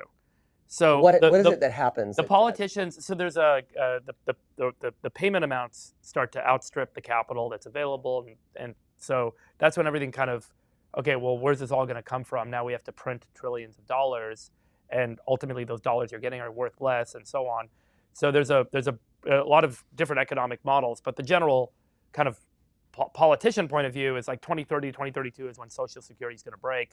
No one will talk publicly about it because no one wants to lose the votes to talk about it. Right. And because it'll immediately, like, people jump on you, your opponents jump on you. And like, they're voters. They're trying to get rid of Social Security. They're trying to get rid of Social Security. And that's the attack vector if you talk about Social Security. So no one even wants to talk about it. Everyone on both sides of the aisle say Social Security's golden goose. We can't touch it. We can't touch it. But behind closed doors, everyone says 2030, 2032 is when it's going to break. And so that's when everyone's kind of lining up or thinking about. So no one even wants to deal with it. Like, kick the can down the road. Kick the can down the road when we politically have to. Like, what will interest be? Exactly. Well, that's the point. I mean, if you start issuing bonds, right? People are. There's a lot of these longer term structural problems in the United States, which is why treasuries are at like 5% at a 30-year, which is insane. Right. And that is because we're going to have to print a lot of money in order to kind of, because we're not speaking. And there has to be a buyer for that, and that buyer is other governments, other institutions. Right. They have to want that, right? They have to want those bonds, and they have to. Well, yeah, it's a good deal. At some interest rate, you'll take those bonds. The market participants will take those bonds, and that's why if the interest rate gets higher, meaning the prices on the bonds get lower, suddenly folks are like, okay, I'll take that at 6%, 7%. I'll buy U.S. Treasuries that are paying me 8% for 30 years, sure. And so the market is continuing to show us that over the long term, the U.S. government needs to pay a higher and higher interest rate in order to keep people loaning money to the U.S. federal government. So, I mean, if you try to, you probably had this happen in your company where. But this goes to my point. If DOGE actually works and they're going to restructure spending, and someone in the next 4 years, look, you're not going to do it before the midterms. There's just no way because they've got enough that they're going to try and get done before the midterms. Trump but is by default a lame duck, right? He's by default a lame duck, so maybe he can do some things. I remember. He doesn't have to worry about voting blocks if he's out in 4 years. Yeah. I mean, he does have to think about not doing what Biden did to Kamala. These guys have a 15-month sprint right now. Yeah. 15 months until the midterms really kick in. So if you're going to do some damage in terms of like the voters are going to be pissed off because you did something, you might as well go all the way. So over the next 15 months, they're going to have to go as hard, as fast, as deep cut as they possibly can if these things are going to work. Because if you only go part way, you're done. No matter what, you're losing votes, and it's going to be a very hard midterm. This is your one window. This is such a waste of time. Like all these pastors and rabbis and priests. Like nobody wants to hear from these folks. Why don't they have all the people in the administration come up and talk about their plans? Oh, that'd be sick, actually. Yeah. Yeah, or have have Bezos, Elon, Sundar each say a few words. Yeah. That would have been much more interesting than like, oh, another prayer. Yeah, great. It's like a little bit of virtue signaling when they do this. Yeah, it's very annoying. All right. Are we exhausting? I think we're going to wrap. Yeah. Oh, go ahead. Hear from the girls. Oh, yeah. So come on, girls, come over here. Sit Where? next to your dad. These are Mark Pincus's amazing daughters, Georgia and Carmen. Now, what you're going to have to do, Their we whole don't have family's any watching. handhelds, do we? Don't worry about it. Oh. We don't have handhelds, so just take your lav Sure. and just hand it. And maybe you could take your lav Let's and see just put it right if I can. near her. You're going to just talk into the lav. You don't have to get too close, about 6 inches. So just introduce yourself. Tell everybody your names. Hi, I'm Georgia. And you're Carmen. I'm Carmen. How did that come across for the sound team? Okay, now how old are you? We're 14. Yeah. Wait a second. You're both his daughter and you're both the same age? How'd that happen? We're twins. Ah, that explains it. I was wondering. This was getting a little complicated here. Now you're 14. What's the best thing about being Mark Pincus's daughters? What's the best thing about being Mark Pincus's daughters? We've been friends since before you guys are around, 30 years. I love your dad. He's so awesome. But tell me, what do you love about Dad? Well, he's always like talking about really interesting things. Like he always has really interesting views, and I like to hear his views about like politics, games, new things, and he always asks us for our opinions, which I think is really nice. Like he sends us games to try, and he's like, "What do you guys like? Do you guys think your friends?" He gives us opportunities to educate ourselves and form opinions for ourselves. Even just having conversations with you over dinner is really interesting. And that's so sweet. I told your dad one time, I saw your dad with you guys when you were growing up, surfing and Wyatt, and I said, Mark, you are such an amazing dad. And I just want to tell you that because I watch you and the patience you have with these kids. It's so beautiful. And we've been friends for 30 years. Yeah, I know, amazing. And I watch you with these girls. You're so impressive. Now, I heard you like podcasting. Yeah. And my daughter's interested in podcasting. And then some other besties have daughters who are around your age, and they think a podcast is kind of cool. There are rumors going around that the All In Besties kids might do a podcast. Is this a true rumor? Yes. It is true. I'd say it's in the working. Whoa, this is in the brainstorming phase? Yeah. It's We're awesome. gonna call it maybe the Nepo Pod. Nepo Pod. That's funny. What's it been like since your dad has gotten involved in politics and maybe changed teams? You live in San Francisco. It's a pretty left-leaning town. Do your friends give you a hard time? Are they watching your dad on social? Who told your dad to be public about it? So that was Carmen because she she didn't tell her friends where she was going this weekend.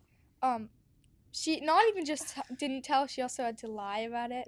I'm in a different situation. My friends don't really care, but we also do go to different schools. Yeah. So I kind of had to lie a little bit. Hopefully this is a little bit early for them. I had to lie a little bit because I don't think my friends are like very left, and I don't think they really like the right. I'm not in the right. I would say I think I'm in the middle. Okay. But I don't. And I came to this inauguration like testing it out, seeing like what my opinions are about politics, and so I didn't really want to tell my friends if I wasn't sure like where I am, because I'll stand where I am, but like I'm still figuring it out. This is an important lesson. You know, people get a little spicy over politics. Yeah. And the fact that you're having to navigate it now, that's actually a good thing. And your dad's here to talk to you about it. And some people might, they might have strong opinions. Do you guys think you would ever want to be working in government? Yeah, maybe. We'll see. Well, I was going to ask you guys. Early stage political career development here. Well, you guys actually started a brand at some point. I remember you had a clothing line, and you're very. Go check it out. Let's get a plug here. Yeah, plug it. What's the name of your clothing line? Our brand is called Comfy Fancy, and I'm not affiliated. Okay. She used to be in it, but the idea is that it's called Comfy Fancy, so you get best of both worlds. And I'm the comfy one. She's the fancy one. Obviously, it's. Well, listen, co-founders break up sometimes. It happens. We see it in startups, and now you're the CEO. Yeah. It's going pretty slowly at the moment because I have school and sports, but it's fun to do. It's fun to like learn how business works and design. So use the promo code ALLIN at Comfy Fancy and get 10% off. Yeah. Comfy Fancy sponsor. That's awesome. Now, what about you? Do you have a career path you want to go on? You thinking about things in your career, or are you just enjoying life I'm as a 14-year-old? interested in tech and AI. Really? And being an entrepreneur. And right now I actually work for my dad at Earth AI. Nice. I've been doing some game testing and presenting 14. Nice. So you get to work with your dad. That's a dream come true for your dad. Yes. That is the greatest thing ever, to go to work and see your daughters come. I'm begging my daughters to come. I'm hoping one of them will want to do angel investing with me. It'd be great if two did. Now, what do you guys do in terms of sports or activities? And then we'll wrap up. You have any sports you like to do? I know you guys surfed a bit. What do you guys like to do sports-wise? You ski, you surf? Well, we both play tennis. Yeah. And I just started playing water polo. So. And Water you joined a polo. surf team. Yeah. She's on a competitive surf team. Wow. Yeah. They've done ski racing. You did ski racing? Yeah. Yeah, that's one of our How They fast do passed you me go? in skiing now. How fast do you go? How many miles She per likes hour? to go fast. I don't. Well, I think my fastest this year, we use this app. Slopes? Yeah, Slopes. I use slopes. We should add each other as friends. Yeah. This year I went like 60 What? miles an hour. She likes to talk. No, 63. 63 miles. My record's 54. Wow. You're going 10 miles an hour faster than your Uncle Jason. That's crazy. What about you? Do you also use No, slopes? I don't use slopes. Oh, I okay. just like skiing. You I don't enjoy like it. Are you a powder hound or you like groomers? Which I like groomers and powder, but she just tucks down the mountain, and I'm like, oh, bye, Georgia. She'll meet you at the lodge. Yeah. She'll meet you at the bottom of the lift. All right. This has been an amazing episode of the All In Podcast. Continued success to you young ladies. It's very, it's just so rewarding to see you guys turn into young women, and you are entrepreneurial. And your dad, just so you know, I know it's hard sometimes, to think your dad's cool. Your dad's really cool. And he's a great friend, and he's super smart and kind. You hit the dad jackpot. Your mom's also pretty great too. I know her. She is. I get to hang out with her all the time. Akash, thank you for coming. Thank you. Thanks, You bro. were great. That was Come back fun. anytime. Yeah, that was awesome. And where can people find you? Yeah. Akash Singh on Instagram, TikTok, all that. AKAASH. Akash Singh on YouTube. Check it out. Unbelievable. And the Flagrant Well done. Podcast. We want to come see you live. That's done. Yeah, how do you San would you, Francisco or just New York? All my dates are on my website, akashsingh.com. But yeah, I'm going to hit San Francisco this We'll all be there. Yeah. That'll be awesome. That'll be a fun night. Yeah. Now, can the kids come? Is it too racy for 14? They're good. They're good? You got a, it's PG-13? PG-13 probably, yeah. Okay. That's safe. all right. They've heard Girls, that. you may hear some words that are a little choice that your dad doesn't use, so be careful, okay? You don't repeat those at school in San Francisco. Freeberg, great job. Good luck with the hangover. You seem like you took it slow last night, yeah? I'm just rolling through the weekend here, bro. Just rolling. I'll get there. It's You'll all get good. there. It's been a great. You kind of get a lot of energy. You go from one event to the next here. It's been good. It's been great. And thank you to our partners, as well as the amazing technical team here. If you could see the amount of work it took to do this, it was extraordinary. So thank you to John and to the entire team, producer Nick, and all the video Shout out to editors, Nick. and Shout our out to security John. team, Shout out to the drivers. Yeah. Great Shout out job. to Laura. And to Americans, we got through 4 years of Trump before. We got through 4 years of Biden. Let's make the most of it. Get behind your president, even if you didn't vote for him. Give him the benefit of the doubt. Let's see what he can do in the second time. He's got a great team around him. Let's support the heck out of him to solve these big problems for Americans. Even if you didn't vote for him, it's okay for you to root for him. And we will see you all next time on the All In Podcast.